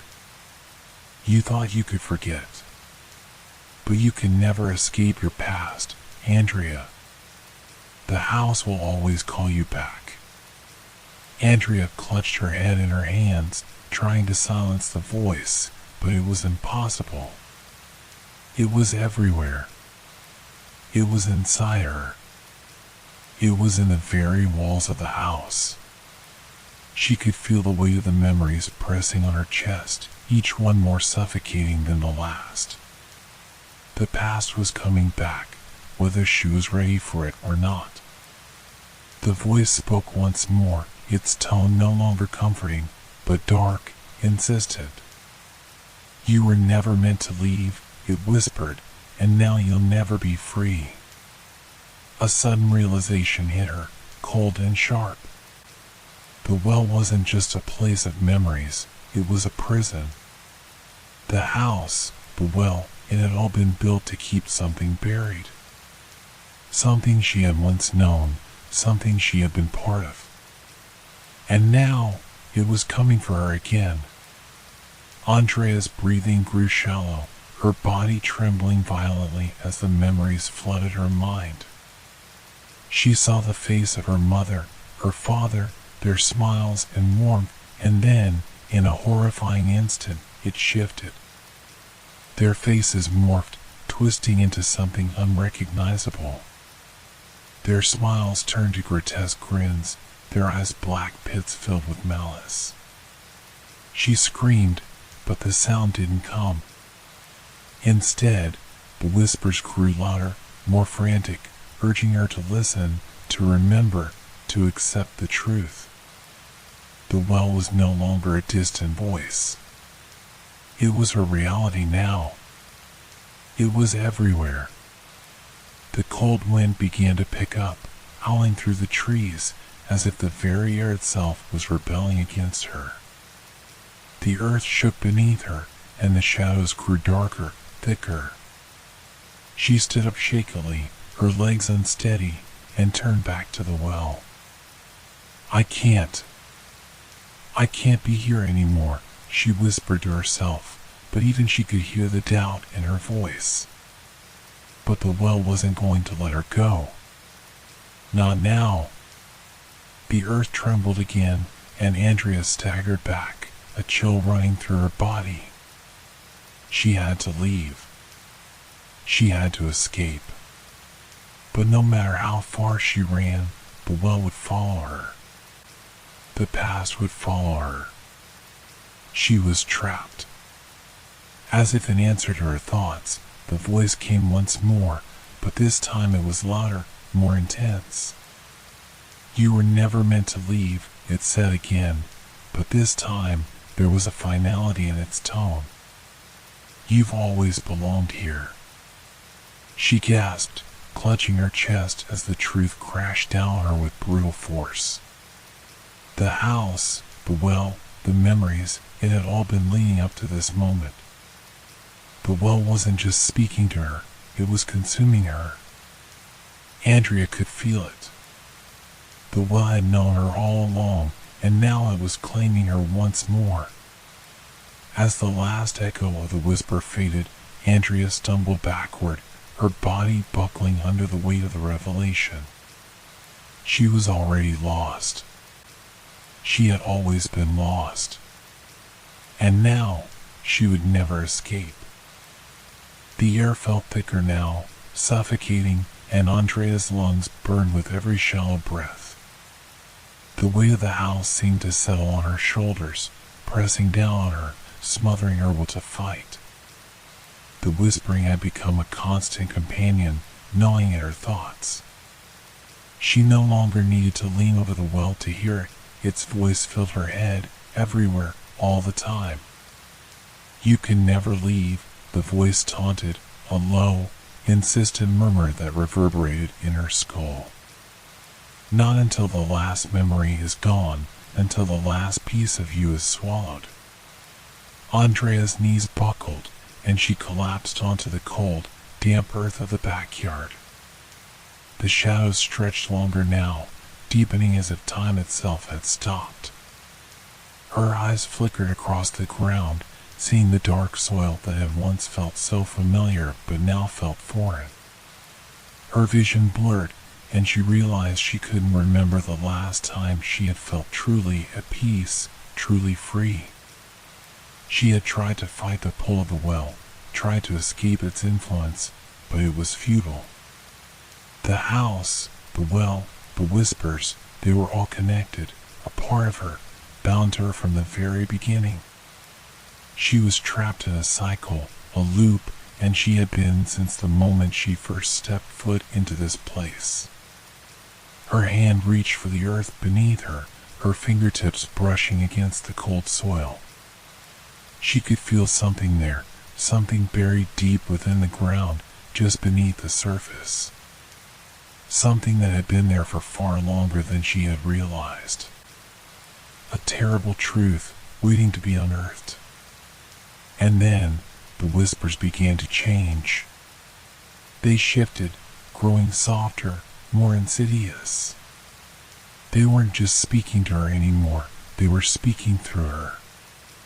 "You always belonged to me," the voice whispered again, but this time it was no longer just the well's voice.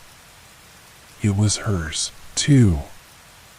Her own thoughts, her own fears, her own desires. The ground beneath her trembled. Andrea could feel it, deep inside her bones. Something was stirring, something dark and powerful, rising from the earth. She couldn't run from it. She couldn't escape. Andrea's fingers dug deeper into the soil, her nails scraping against something cold and hard beneath the earth. Her mind screamed for her to stop, to pull her hand back, but she couldn't. The whispers were growing louder now, filling every crevice of her mind. Her vision flickered between the shadows and the ground, and she felt the soil shift beneath her fingertips. She had to know what was buried there. She had to understand. She pulled harder, the soil crumbling away beneath her hands. The ground gave way, and her fingers brushed against something hard. Cold. Smooth. She gripped it, pulling it from the earth, and with it came a sharp, familiar feeling, a wave of terror crashing over her like a tsunami. It was a small, weathered box, no bigger than the palm of her hand. Its wood was darkened by years of decay, its edges worn smooth, as though it had been handled over and over again. But it wasn't the box itself that terrified Andrea, it was the feeling it gave her. The way it made her feel as though she had been holding it her entire life. The whispers had stopped. For a brief moment, there was silence. Andrea's breath hitched as she slowly opened the box. The contents were simple, a photograph, yellowed with age, and a small key. The photograph was of a young girl, standing alone in front of a house. Andrea could feel her heartbeat in her throat as her eyes traced the details of the picture. The girl in the photograph was her. It was unmistakable. The house behind her was the house she had grown up in. The whispers started again, but this time they weren't words. They were images, flashes of memories that had been buried deep inside her. Memories she had forgotten, memories that had been erased. And now they were returning with a vengeance. "You were never meant to leave," the voice in her mind said, echoing her own thoughts. "You were always part of this place, part of this house. The well is your destiny. It always has been." Andrea's mind was spinning as she dropped the photograph, her fingers trembling. She looked at the small key in her hand, and it felt like the answer to everything. The key that had always been there, locked away in the deepest part of her memory. The key to the house. The key to the well. She had come back to where it all began, but now she understood there was no way out. The well had always been a part of her, and so had the house, the whispers. It was her fate. The memories, the whispers, the curse, they were hers to bear, and they always would be. The ground beneath her began to tremble again, this time violently. Andrea stumbled to her feet, clutching the key tightly in her hand, her breath coming in short, desperate gasps. She could hear the whispers growing louder now, no longer just in her mind, but all around her, filling the air with their chilling presence. The house was alive. Andrea turned, her eyes wide with fear, as the door to the house creaked open on its own. It beckoned her, a dark invitation to return. But it was no longer a choice. The whispers, the voice, the well, it had all led her here, and now there was no turning back. With the key still clutched tightly in her hand, Andrea stepped forward. The air was thick with anticipation, the walls of the house pressing on her from all sides. She could feel the weight of it, the history of it, wrapping itself around her like a cloak. The whispers stopped, but not before the last words echoed in her mind. "You belong here." And then Andrea was gone. The house stood in silence, the whispers fading into the wind. The well in the backyard was still, the ground undisturbed. But inside the house, in the shadows, the whispers would never cease. They would continue, waiting for the next soul to listen. The well had claimed its next victim. And then Andrea was gone. Story 5.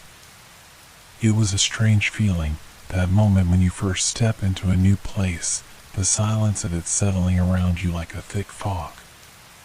The apartment was small, but it was exactly what Sarah had been looking for: affordable, simple, and quiet.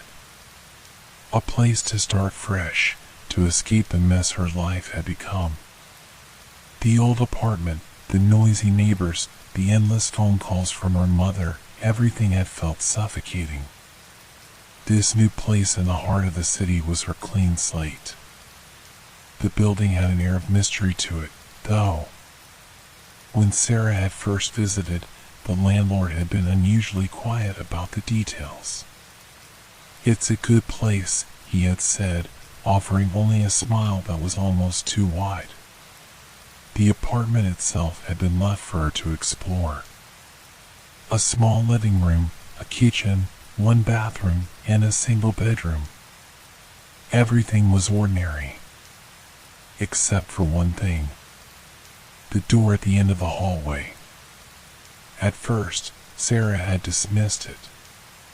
It was just another door, maybe a closet, maybe a small storage room.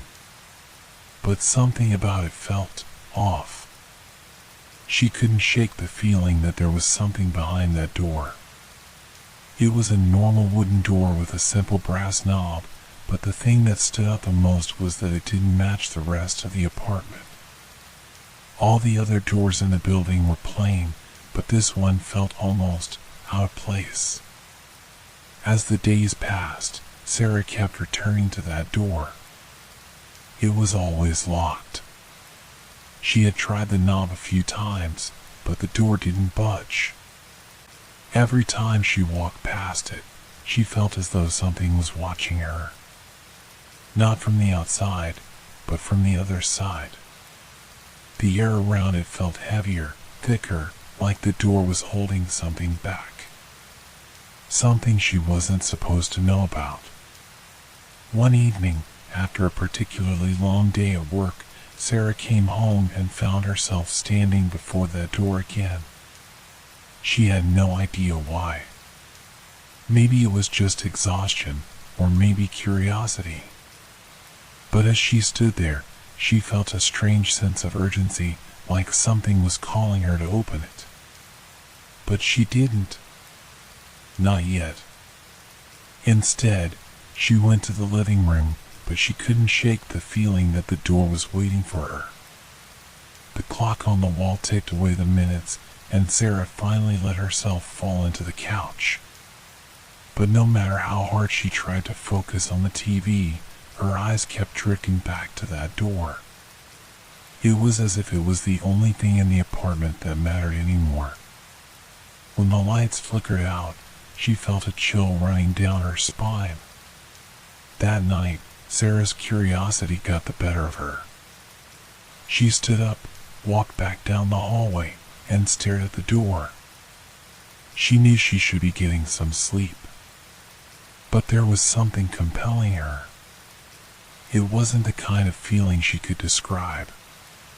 It wasn't fear, nor was it excitement. It was something deeper. As her hand touched the knob, something strange happened. The door moved. Not outward, not toward her, but inward. It was subtle, too subtle for anyone to notice. But Sarah did. She saw the edges of the door move away from the frame. The door was opening on its own. Before she could think or react, the door suddenly stopped. It was as if it had been pulled back, almost as if someone was standing on the other side, holding it in place. Sarah's heart raced. She didn't know what to do.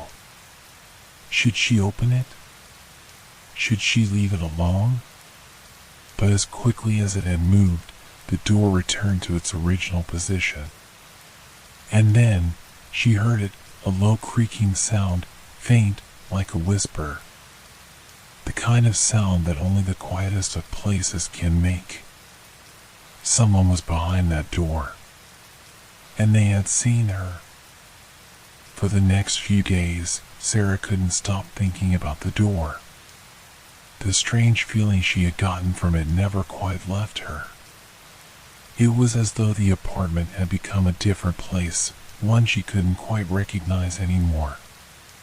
Her thoughts kept circling back to that door. What had happened when she touched the knob?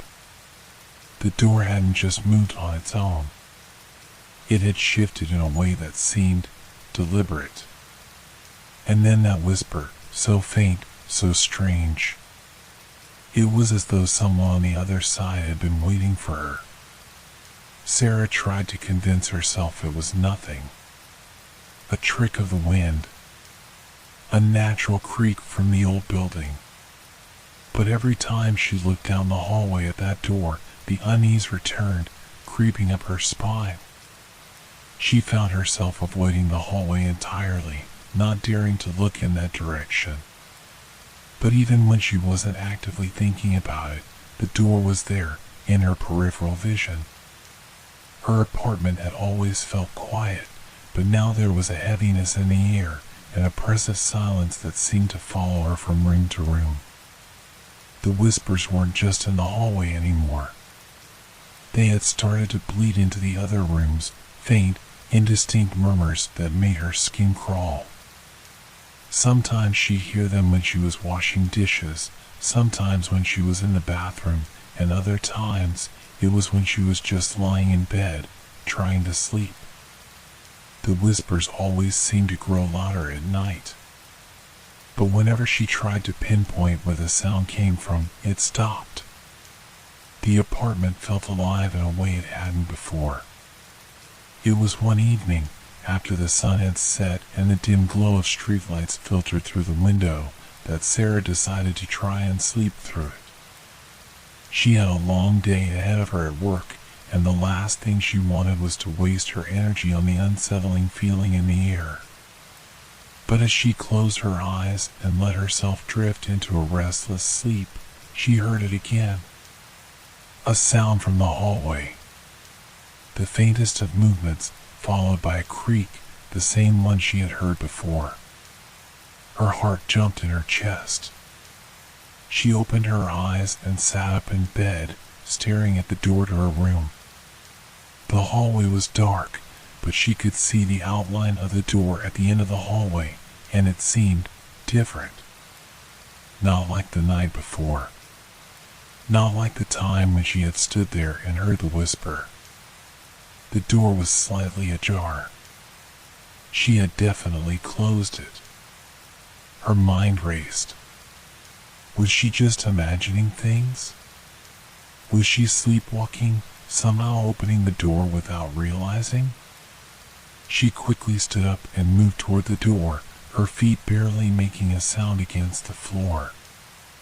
She reached the hallway and stood at the end of it, staring at the door that now felt like it was taunting her. As she stood there, the door creaked open just enough to reveal a sliver of blackness beyond it. The whispering had started again, but now it was louder, closer. She could make out actual words, disjointed, frantic. "I'm waiting. Come closer." Her blood ran cold. Her instinct screamed at her to run, to leave. But she couldn't move. Her body was frozen, her legs unable to carry her away from the source of that voice. The words had come from inside the room, but there was no one there.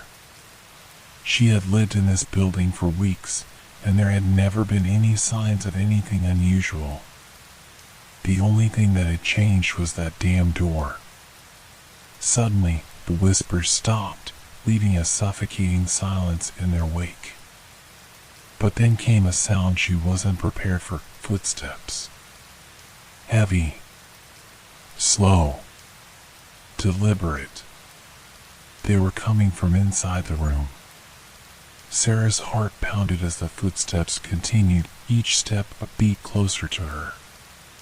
She took a deep breath, trying to steady herself, but the words came again, low and menacing, this time directly behind her. "Come inside. We need to talk." Her body jerked in response, and she whipped around, but there was no one. No one at all. She turned back to the open door. The footsteps had stopped, and the whisper was gone. But the room behind the door, everything about it felt different. Darker, deeper. With trembling hands, Sarah reached out and grabbed the doorframe, steadying herself. Something inside her was telling her to leave, to run. But she couldn't. The air felt thick, suffocating. She couldn't escape the oppressive weight bearing down on her. The moment she stepped forward, a reflection caught her eye in the hallway mirror, the one across from the door. She hadn't noticed it before, but now it felt like the reflection was calling to her. A shadow moved inside the mirror, a figure she couldn't see clearly, but it wasn't her own. In the mirror, someone else was standing there, watching her. A cold shiver ran down her spine. The reflection in the mirror was moving first, standing still for a second before her own movements began to match it. And then, in a blink, The reflection reached toward the door and opened it wider. Sarah stood frozen, her hand still gripping the doorframe, her breath shallow and quick. The reflection in the mirror, whatever it was, had reached forward, its hand pushing the door open wider. It was no longer a reflection. It wasn't a trick of the light or a hallucination, it was something more. Something she couldn't explain. For a moment, she couldn't move, her mind trying desperately to comprehend the impossible situation. She glanced down the hallway again, but the corridor was empty. There was nothing there. But in the mirror, the figure was still there, watching. The reflection wasn't hers anymore. It was of someone, something else. The figure in the glass had a posture, an eerie stillness that Sarah knew wasn't part of her own. It was as though the reflection was waiting for something that had nothing to do with Sarah. Her mind reeled as she took a step back, the weight of the situation sinking into her bones. The whispers had stopped, but she could still feel their presence. It was as though the voice, the footsteps, the figure in the mirror were all linked together, a tapestry of fear woven into every inch of her surroundings. Was the room beyond that door some kind of portal? Was the mirror showing her something that shouldn't exist? Her pulse raced. The reflection moved again, not in sync with her own movements. The figure's face twisted into an unsettling grin, one that she didn't recognize, and Sarah felt a cold, creeping sensation wash over her. The figure seemed to be beckoning her, as if inviting her into the room. But the longer she stared, the more she felt something pull at her, as though the mirror itself were a doorway, trying to draw her in. And then it happened. The reflection moved without her, turning its head toward the door, its eyes fixed on her as if it were aware of her. It smiled wider, and the distorted image in the glass seemed to reach out toward her. Sarah stumbled backward, her heart hammering in her chest. This was wrong. Every instinct screamed at her to turn around, to run, to leave the apartment. But no matter how much she told herself to leave, her body wouldn't obey. She felt paralyzed, caught in the web of the reflection's unnatural power. A cold draft swept through the hallway, causing Sarah to shiver. It wasn't from the open door, which was now ajar but not fully open. It wasn't the usual night chill that crept through the apartment building, it felt like something else. Something deliberate. The figure in the mirror watched her, its expression darkening. Sarah couldn't tear her eyes away. She had to understand what was happening. She had to know what it wanted. But as much as she wanted to move, to step away from the mirror, she couldn't. And then, through the silence, the whispers came again. This time, they were louder, clearer, almost like they were speaking directly to her. Come inside. She blinked, her stomach turning as her heart skipped a beat. It wasn't her imagination. The voice had come from the room, from the very door that was now wide open before her. It wasn't a soft murmur in her mind anymore. It was a real voice, calling to her, beckoning her forward. She turned to face the door, her legs heavy, her mind a blur. For a brief second, her gaze flicked back to the reflection in the mirror. The figure had moved again, standing at the threshold of the door now, looking at her with unblinking eyes, still smiling, but its grin was more sinister now, somehow. It was as if the reflection wanted her to step closer, wanted her to open the door, to enter the room. The whispers returned, growing louder and more insistent. Come inside. Don't be afraid. Fear flooded her, but it was almost like the fear wasn't entirely her own. It was like the apartment itself was feeding on her terror, nurturing something darker within her, making her hesitate. Sarah's hand shook as she reached for the door handle, slowly turning it with a sound that echoed down the silent hallway. The moment the door creaked open further, the reflection in the mirror vanished. It was gone, but Sarah wasn't sure if that was a relief. The room behind the door was unlike any other room in the apartment. It was dark, shrouded in shadows, and the faint smell of dampness filled the air. The floor was covered in dust, the walls peeling as if the room hadn't been touched in years.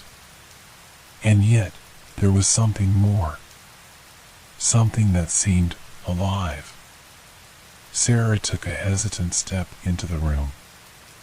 It felt wrong, like stepping into another world entirely. The air was thick, and her senses felt heightened. The sounds of the city outside seemed muffled, as if the room was blocking everything out. All she could hear was the thudding of her own heart and the quiet rush of blood in her ears. As she ventured deeper into the room, the door behind her slammed shut with a force that made her jump. She whipped around, but the door was still there, no longer ajar. It was closed, sealed, trapping her inside. A new set of whispers filled the room, closer now, like they were all around her, circling her. She spun around, her mind reeling, but there was nothing, no one there. And then, she saw it. A figure stood in the far corner of the room. It was her reflection from the mirror. But this time, it wasn't just a reflection. It was a presence. It was solid, real, and it was staring at her, watching her with eyes that gleamed with a strange satisfaction. Sarah's blood ran cold. The figure in the corner wasn't just a reflection anymore. It had crossed into this world, and it was waiting for her. The room felt smaller now.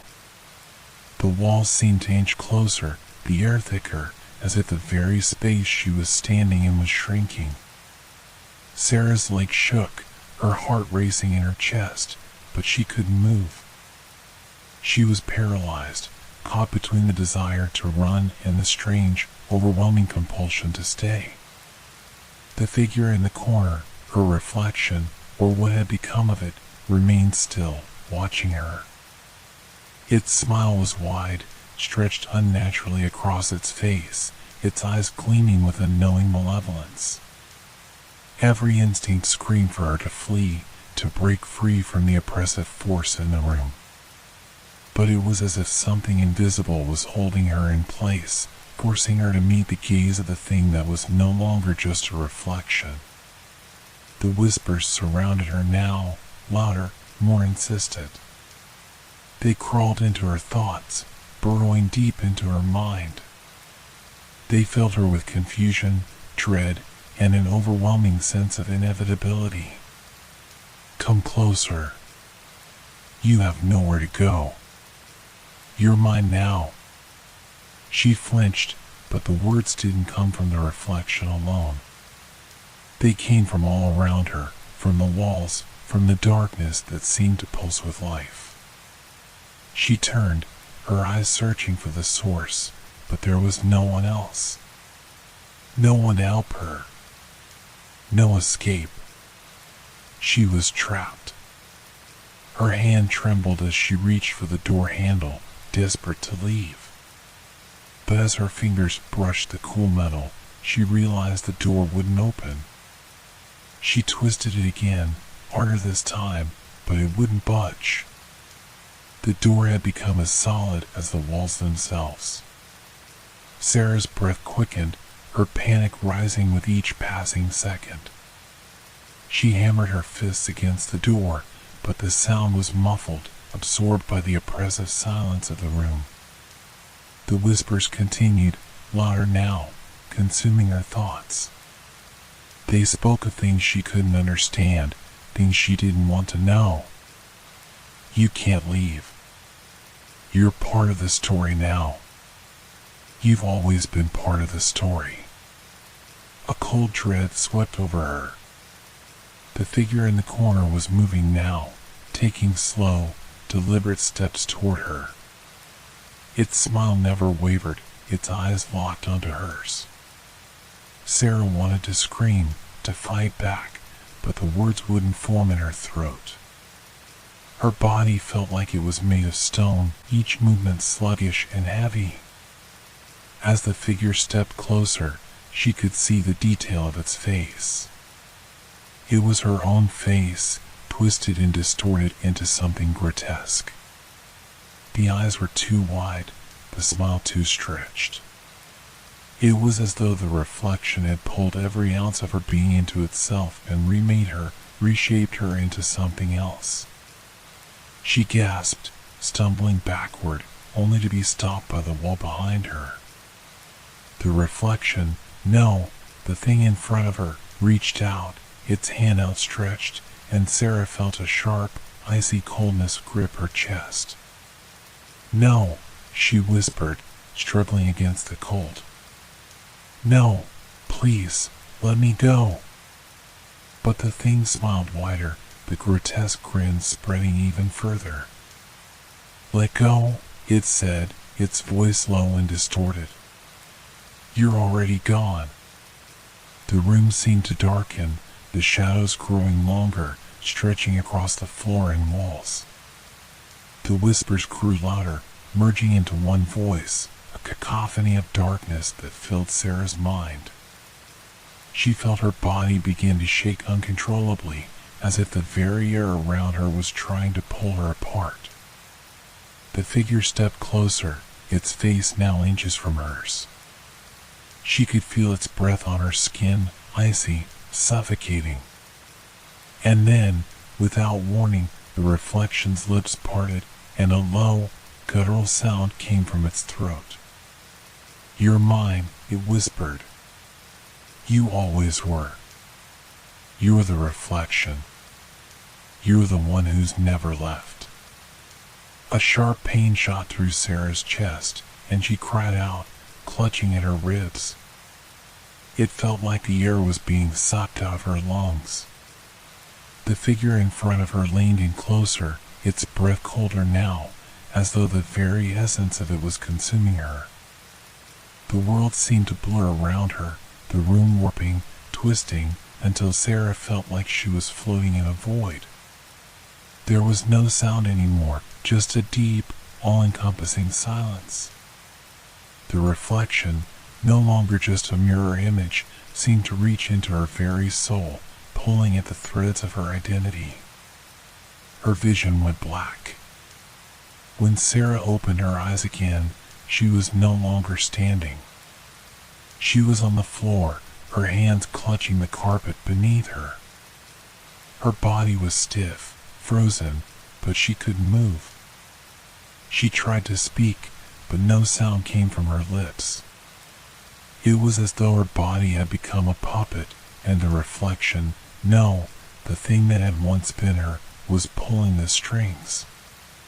The whispers continued, but now they were inside her mind. They weren't just words. They were memories, distorted, twisted memories of her past, of her life before this nightmare had begun. They all mixed together, a jumble of images and voices that she couldn't make sense of. Some were familiar, others strange, and all of them were suffused with an overwhelming sense of loss. "I was always you," the thing whispered from the corner of the room. "And now, you are me. Forever." The room slowly returned to normal, or at least, it seemed to. The oppressive air lifted slightly, and the darkness receded, but Sarah knew something was wrong. She could feel it in her bones. She could feel it in the way her reflection no longer matched her movements, in the way her body seemed to lag behind her own actions. The thing in the corner of the room had faded, but its presence lingered, watching, waiting. The mirror had fallen silent, but it was as though the reflection was now a part of her, inside of her. She staggered to her feet, her hands still reaching for the door. But as she turned, she caught a glimpse of herself in the hallway mirror. Her reflection was staring back at her, smiling that grotesque smile. And for the briefest moment, Sarah swore it wasn't her own. Her body froze as the last piece of her self-awareness crumbled. She wasn't Sarah anymore. She was the reflection. And the reflection had always been the one in control. Story 6. It was a house built for calm, tucked away at the edge of a quiet town where the only sounds were the distant hum of traffic and the chirping of crickets at dusk. Anna and Tom had moved in 6 months ago, excited for a fresh start. The house was old, yes, but it was perfect for them, spacious, with high ceilings and a sprawling backyard. It had character, charm, and an eerie sort of silence that settled in the air, almost as if it had been waiting for them. Anna loved the large windows that let in the light, the creaky floors that spoke of history, and the narrow hallways that led into rooms full of potential. Tom, on the other hand, found it a bit unsettling, but he didn't say anything. He'd learned a long time ago not to mention things that weren't quite right when it came to Anna's vision of their perfect home. But over the last few weeks, something had begun to gnaw at them both. Something subtle, so quiet that it seemed almost impossible to be real. It started with the doors. At first, it was just a draft, a slight shift in temperature when they walked from one room to another. But the doors, particularly the ones to the guest bedroom, seemed to open just a little wider when they weren't looking, as though the walls themselves were breathing. "Did you leave the door open again?" Anna asked Tom one morning as she walked into the guest room to tidy up. Tom was sitting at the kitchen table, his face unreadable. "No. I closed it last night before bed." Anna frowned, staring at the door, which was now slightly ajar. She had locked it before going to bed, and now it was open as if someone had quietly pushed it wide while they slept. She shook her head, telling herself it was nothing. "We'll get a new lock, that's all." But the door opened again the next night, and the night after that. It wasn't just the guest room door. It was the back door to the kitchen, the door to the basement, the closet doors in the hallway. Every door in the house was slowly beginning to open of its own accord. And every time they went to close them, they felt as though they were being watched by something beyond the walls. It was Tom who first noticed that something was wrong with the hallway. On the evening that he walked into the living room, he found Anna standing in the middle of the hall, staring at the space in front of her. "Anna?" Tom asked, his voice gentle. She hadn't said anything when he entered, just stood there, her back stiff and her head cocked to one side as if she were listening for something. "It's different," she whispered, her eyes wide. "What's different?" Anna didn't answer right away. She turned slowly, walking down the hallway, her gaze fixed on the walls. Tom followed her, confused and unnerved by the way she was moving. The hallway was narrow, with high windows that let in slivers of moonlight, casting shadows along the wooden floors. But the space between the walls, Tom noticed, seemed to have gotten smaller, more oppressive, as if the hallway was gradually closing in on them. He looked at Anna, but her face was pale, her lips pressed together in a tight line. She didn't speak again, and Tom didn't press the matter further. He knew better than to challenge her intuition. They were both tired. Maybe it was the stress of the move, of starting fresh in a new place. But something about the air felt heavier. "That's it," Anna muttered, shaking her head. That's all I can feel. It's like we're being swallowed by the house. Tom felt a shiver run down his spine. He turned and stepped back into the living room, feeling an unexplainable tension crawl over his skin. What do you mean? He asked quietly. But she didn't respond. The house was changing, growing, and neither of them knew why. It wasn't just the doors or the hallway, it was the way the rooms themselves felt larger at night, as if the space was expanding when the lights went out. There were shadows that didn't belong, creeping into the corners where none had been before, stretching further than they should. It wasn't just an impression, it was a sensation, a tangible discomfort that hung in the air. It was Anna who first noticed the cracks in the walls. Thin, jagged lines, like veins under skin, began to appear in the living room. The wallpaper, which had once been pristine, now seemed to bulge slightly, as though the house itself was pushing against the surface, demanding to break free. The cracks spread, spidering out from the baseboards and climbing up toward the ceiling.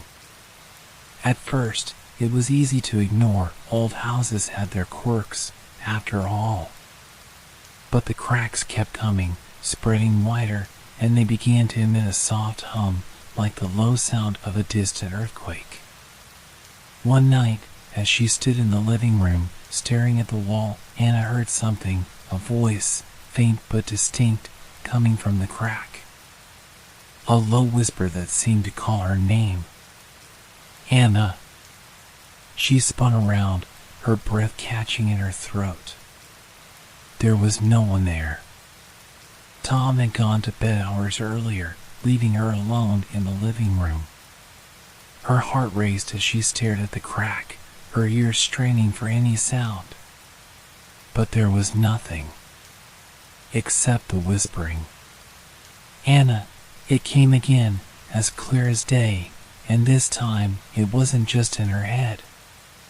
The whisper was coming from the walls, from the cracks.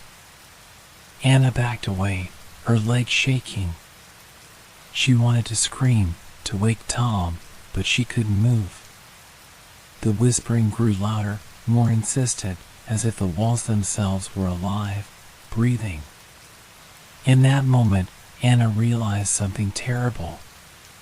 The house was changing, yes.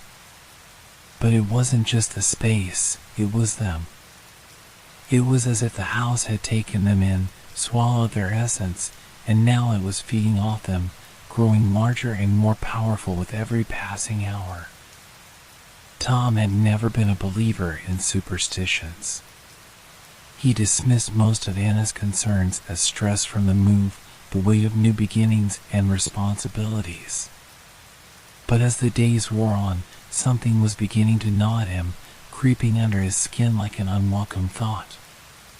He couldn't ignore it any longer, the sensation of being followed, the feeling that someone, or something, was always just behind him. Every time he turned around, it felt as if the house had shifted, as if the very air was thick with anticipation. It was subtle at first. He'd hear creaks in the floorboards when no one was near. He'd glance up and catch a glimpse of shadow in the corner of his eye. The lights would flicker for no reason, and yet, when he checked the fuses, everything appeared normal. But the feeling of being watched lingered. The hairs on the back of his neck were always standing on end, and the feeling that something was just out of reach, something wrong, grew more pronounced with each passing day. He found himself staying later at work, avoiding the house as much as possible. When he was home, he kept to the kitchen, where the walls didn't seem to whisper. But it was becoming harder to ignore Anna, who had grown more and more distant in the last few days. She hardly spoke anymore, her eyes glassy and unfocused, staring off into space. She had begun to leave the house earlier and earlier each day, wandering around the yard or sitting by the window, watching the road. "Tom," she would say, her voice tinged with a sort of nervous tremor. "Have you noticed the way the walls feel? How they seem to press in on us?" He had tried to reassure her, chalking it up to the stress, the old building settling, the sound of the wind. But deep down, he wasn't so sure anymore. The house was changing in ways that weren't just psychological. One evening, as Tom was fixing dinner, he heard Anna's voice from the hallway. The familiar sound of her footsteps had stopped at the doorway of the living room, and he could feel the hairs on his neck stand up as she spoke.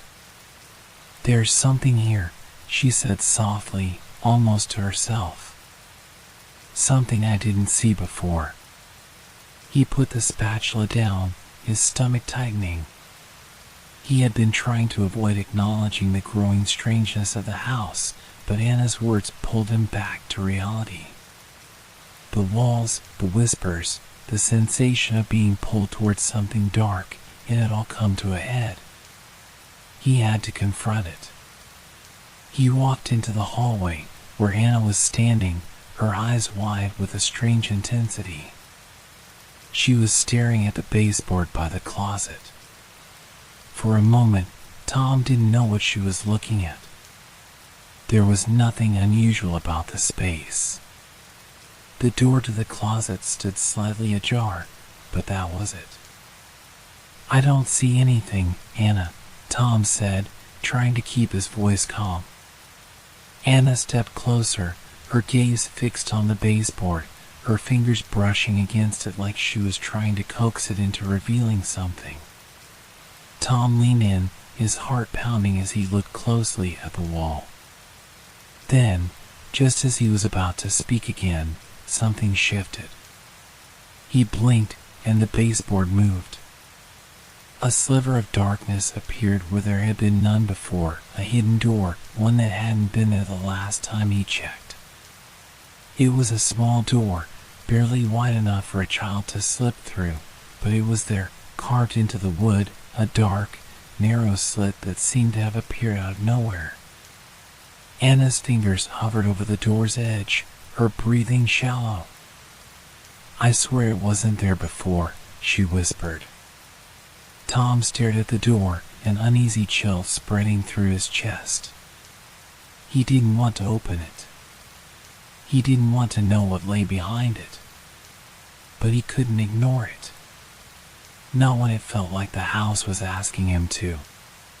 He reached forward and gripped the edge of the door, pulling it slowly toward him.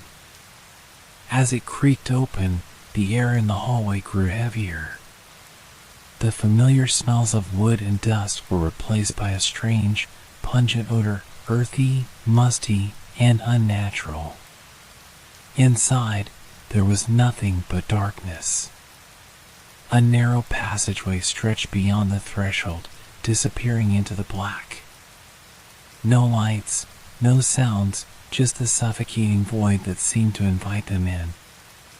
"We have to go in," Anna murmured. Her voice sounded distant, as though it were coming from somewhere far away. Tom hesitated. "No, we're not going in there."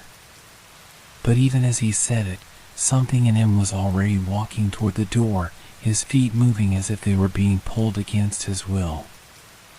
He wanted to turn back, to slam the door shut and pretend none of this had happened, but his body wouldn't listen. Suddenly, a loud bang echoed through the house. Tom jerked, turning to face Anna, but she wasn't standing next to him anymore. She was already in the passageway, her silhouette barely visible in the darkness. Her hand reached out towards something in the distance, her face lit by a cold, ghostly light. "Anna!" Tom shouted, his voice hoarse. She didn't respond. She was moving forward, deeper into the shadows, the darkness swallowing her whole. Tom ran after her, his heart racing, but the moment his foot crossed the threshold, the door slammed shut behind him. Tom's heart pounded in his chest as he stumbled into the passage. The walls seemed to pulse around him, closing in on all sides. He called out for Anna, his voice lost in the dark. There was no answer, only the heavy, oppressive silence that clung to the air like a damp blanket. The passage was narrow, the floor uneven and covered with debris. Tom's footsteps echoed unnervingly as he moved deeper, the walls feeling increasingly close. It was as though the house had shifted, stretching out of proportion, pulling him into a place he couldn't escape. The further he walked, the longer the corridor seemed to become. Every step felt like an eternity. The darkness pressed in from all sides, and Tom couldn't shake the feeling that he was being watched. He felt something behind him, just out of sight, something waiting, something that didn't belong. His breath caught as he spotted a dim light flickering ahead. He quickened his pace, the light growing larger with each step.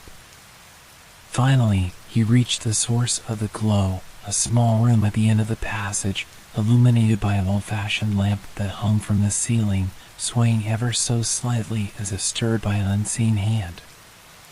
Inside the room stood Anna, her back to him, staring at a small wooden box on a table. "Anna," Tom whispered urgently, reaching out for her. "What's going on? We need to get out of here." But when Anna turned around, it wasn't her face that greeted him. It was a stranger's face, hollow-eyed, pale, with a twisted grin stretched across its lips.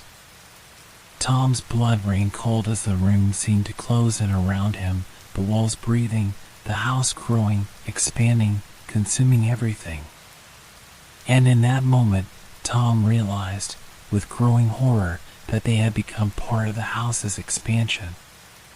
The house wasn't just growing in size, it was growing them, swallowing their identities, their memories, their very souls. The whispering began again. Tom stood frozen in place, his mind racing to make sense of what he was seeing. Anna, or whatever it was in her place, smiled at him, the same twisted grin stretching unnaturally wide. Her eyes were hollow, devoid of recognition. A sense of cold dread gripped him. He couldn't breathe. The room seemed to close in around him, the walls tightening like the fingers of a hand. "Hey, are you okay?" Tom stammered, his voice barely audible. The thing that had once been his wife tilted its head, as if considering the question. It opened its mouth to speak, but instead of Anna's soft voice, a hollow, echoing sound filled the room. The words came out slowly, like they were being dragged through a thick, viscous liquid. "You shouldn't have opened the door," it whispered, its voice a sickening mix of Anna's and something far darker, more primal. Tom's legs weakened, and he staggered back, but his gaze remained locked on the entity in front of him. It wasn't Anna anymore. It was something else, something that had taken her, twisted her into something unnatural. The house seemed to hum with a malevolent energy. Every inch of the walls felt alive, vibrating with an unseen presence. The air itself seemed to grow heavier, pressing down on him, suffocating him. "You brought us in," the creature in Anna's body murmured. Its voice was soft, but it carried an overwhelming weight. "We're part of the house now. The house that grows." The words hung in the air like a curse, and Tom couldn't escape them. He tried to speak, but his throat was tight, his chest constricting as though the walls themselves were suffocating him. With a gasp, he turned and ran, stumbling over the uneven floor of the passage. The sounds of his footsteps echoed in the narrow hallway, but they were drowned out by a strange, ominous hum that reverberated through the walls. He was trapped. The house was alive, and it was pulling him deeper into its maze. Tom found himself at the end of the passage, standing before another door, this one larger than the one he had passed through earlier. It seemed to have appeared out of nowhere, materializing in the space between breaths. He reached for the handle, but before he could touch it, the door creaked open on its own.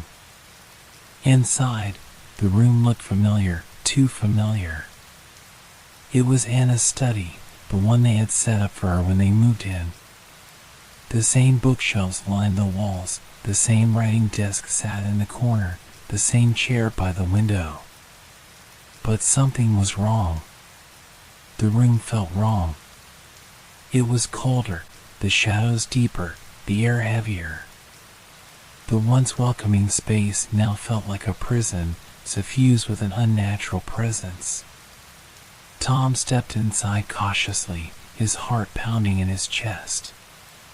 The floor creaked beneath him as he moved further into the room, but as he glanced around, he saw something that made him freeze. The desk. On it, there was a single object, an old photograph. The same photograph he had seen once before, years ago, during their early days together. It had been taken at the cabin where they spent a weekend, the two of them smiling, carefree. But in the photo, something was different. They were not alone. There was a shadow in the background. It was faint at first, barely perceptible, but the longer he stared at it, the more he saw figures hidden in the darkness, their eyes glowing faintly in the dim light. The presence of the figures sent a chill down Tom's spine. His pulse quickened, and his vision swam as the room seemed to warp around him. The walls of the house felt like they were closing in again, the shadows stretching toward him, reaching for him as though they were alive. Tom. He spun around, his breath catching in his throat. Anna stood in the doorway. Her eyes were wide, her face pale, but there was something wrong about her expression. It wasn't just her appearance, it was her presence. She stood unnaturally still, as though frozen in time, her body rigid. "I've been waiting for you," she said, her voice chillingly calm. The same voice, but it wasn't her anymore. It was hollow, empty. It carried an underlying malice that made Tom's skin crawl. He took a step back. What have you become?" His voice cracked, barely more than a whisper. Anna's smile grew wider. "You brought us here," she said, her lips curling. "The house needs us. We are its children now." Tom shook his head, backing away slowly. "No, this isn't you. You're not Anna." The figure in front of him tilted its head, as though considering his words. The shadow behind her seemed to grow longer, stretching across the room, the darkness thickening, becoming tangible. "You don't understand," the creature said softly, its voice thick with distortion. "We are bound to it now, and it is bound to us." The house groaned as if in agreement. The floor beneath Tom's feet shifted slightly, a subtle but unmistakable movement that made him feel like the ground was alive, responding to the presence in the room. Anna, or whatever was left of her, took a step forward. Her eyes gleamed with an unsettling hunger, and her smile deepened, showing more teeth than humanly possible. "The house, it wants you," she whispered, her voice barely audible over the growing hum that filled the room. Tom could feel it now, something ancient, something otherworldly pushing at the edges of his mind, trying to break through. The walls of the room stretched, elongating, expanding outward, warping the very fabric of reality. The air grew thick, heavy, and the temperature plummeted. It was like the house was feeding on him, using him as a vessel to grow, to stretch, to expand. The door behind him, the one that had appeared out of nowhere, suddenly slammed shut. He was trapped in the study, the room now twisting, expanding, folding in on itself. The walls pushed against him, closing the distance with every breath he took. I need to get out. Tom gasped, but his voice was swallowed by the overwhelming hum of the house, the pulse of its growing, aching presence. Anna stepped closer, her face now impossibly distorted. Her mouth stretched open wider than it should have been able to, her eyes glowing with an unnatural light. "You will never leave, Tom," she said softly, her voice echoing around him. "None of you us will." The walls continued to expand, growing further and further, the shadows of the room now blending into one, forming shapes that weren't human, twisted, shifting forms that seemed to reach for him, to consume him. Tom's heart raced as the reality around him became unrecognizable, a nightmare of shifting, darkened space. The room had become something else entirely, a living, breathing entity, and he was nothing more than prey to it. His breath became shallow as he stumbled backward. He couldn't breathe. The air was thick with the pulse of the house, suffocating him. It was too much. The house wasn't just a building, it was alive. And in that moment, Tom understood. The house wasn't growing, it was feeding. Tom could feel the walls closing in, their oppressive weight bearing down on him like 100 unseen hands. Every inch of the room seemed to stretch, bending the space, making it feel endless. He turned desperately, his heart thundering in his chest as he searched for a way out, but the door, the one that had been there moments before, was gone. The window, too, had vanished, replaced by the same pulsating darkness that filled the room. His hands trembled as they scraped against the walls, trying to find something solid, something real. But the walls didn't feel like walls anymore. They were soft, almost flesh-like, warm to the touch, breathing in rhythm with his panicked breaths. "Help!" he screamed, but his voice was swallowed by the growing hum, drowned by the pulse of the house itself. He didn't know where the sound was coming from. Was it his voice, or was it the house? The line between his own body and the structure around him had started to blur, the room melding into something far worse. The floor shifted beneath his feet, and he stumbled. He felt a sudden, sharp pain in his chest, as though something deep inside him had cracked. He bent forward, gasping for breath, clutching his rib cage. "Please," he whispered, barely able to form the words. "I don't understand. What do you want from me?" A soft chuckle echoed through the air, a deep, resonant sound that made his skin crawl. He turned to see the figure that had once been Anna, if it ever truly was, now standing behind him, its shadow stretching unnaturally long. The eyes that stared back at him were not human. They were black and endless, gleaming with an ancient hunger that Tom couldn't comprehend. "You brought us here, Tom," the creature's voice rumbled, its tone both familiar and terrifyingly foreign.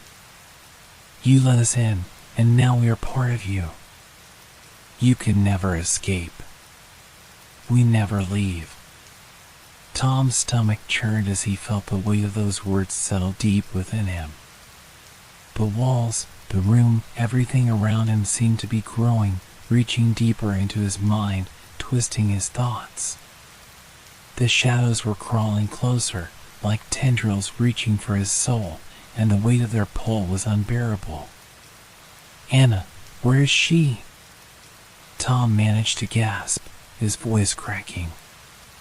"You never really knew her," the figure answered softly, its lips curling into something far too wide. "She's gone, Tom. And now, so are you." The air thickened again, the oppressive pressure squeezing the breath from his lungs.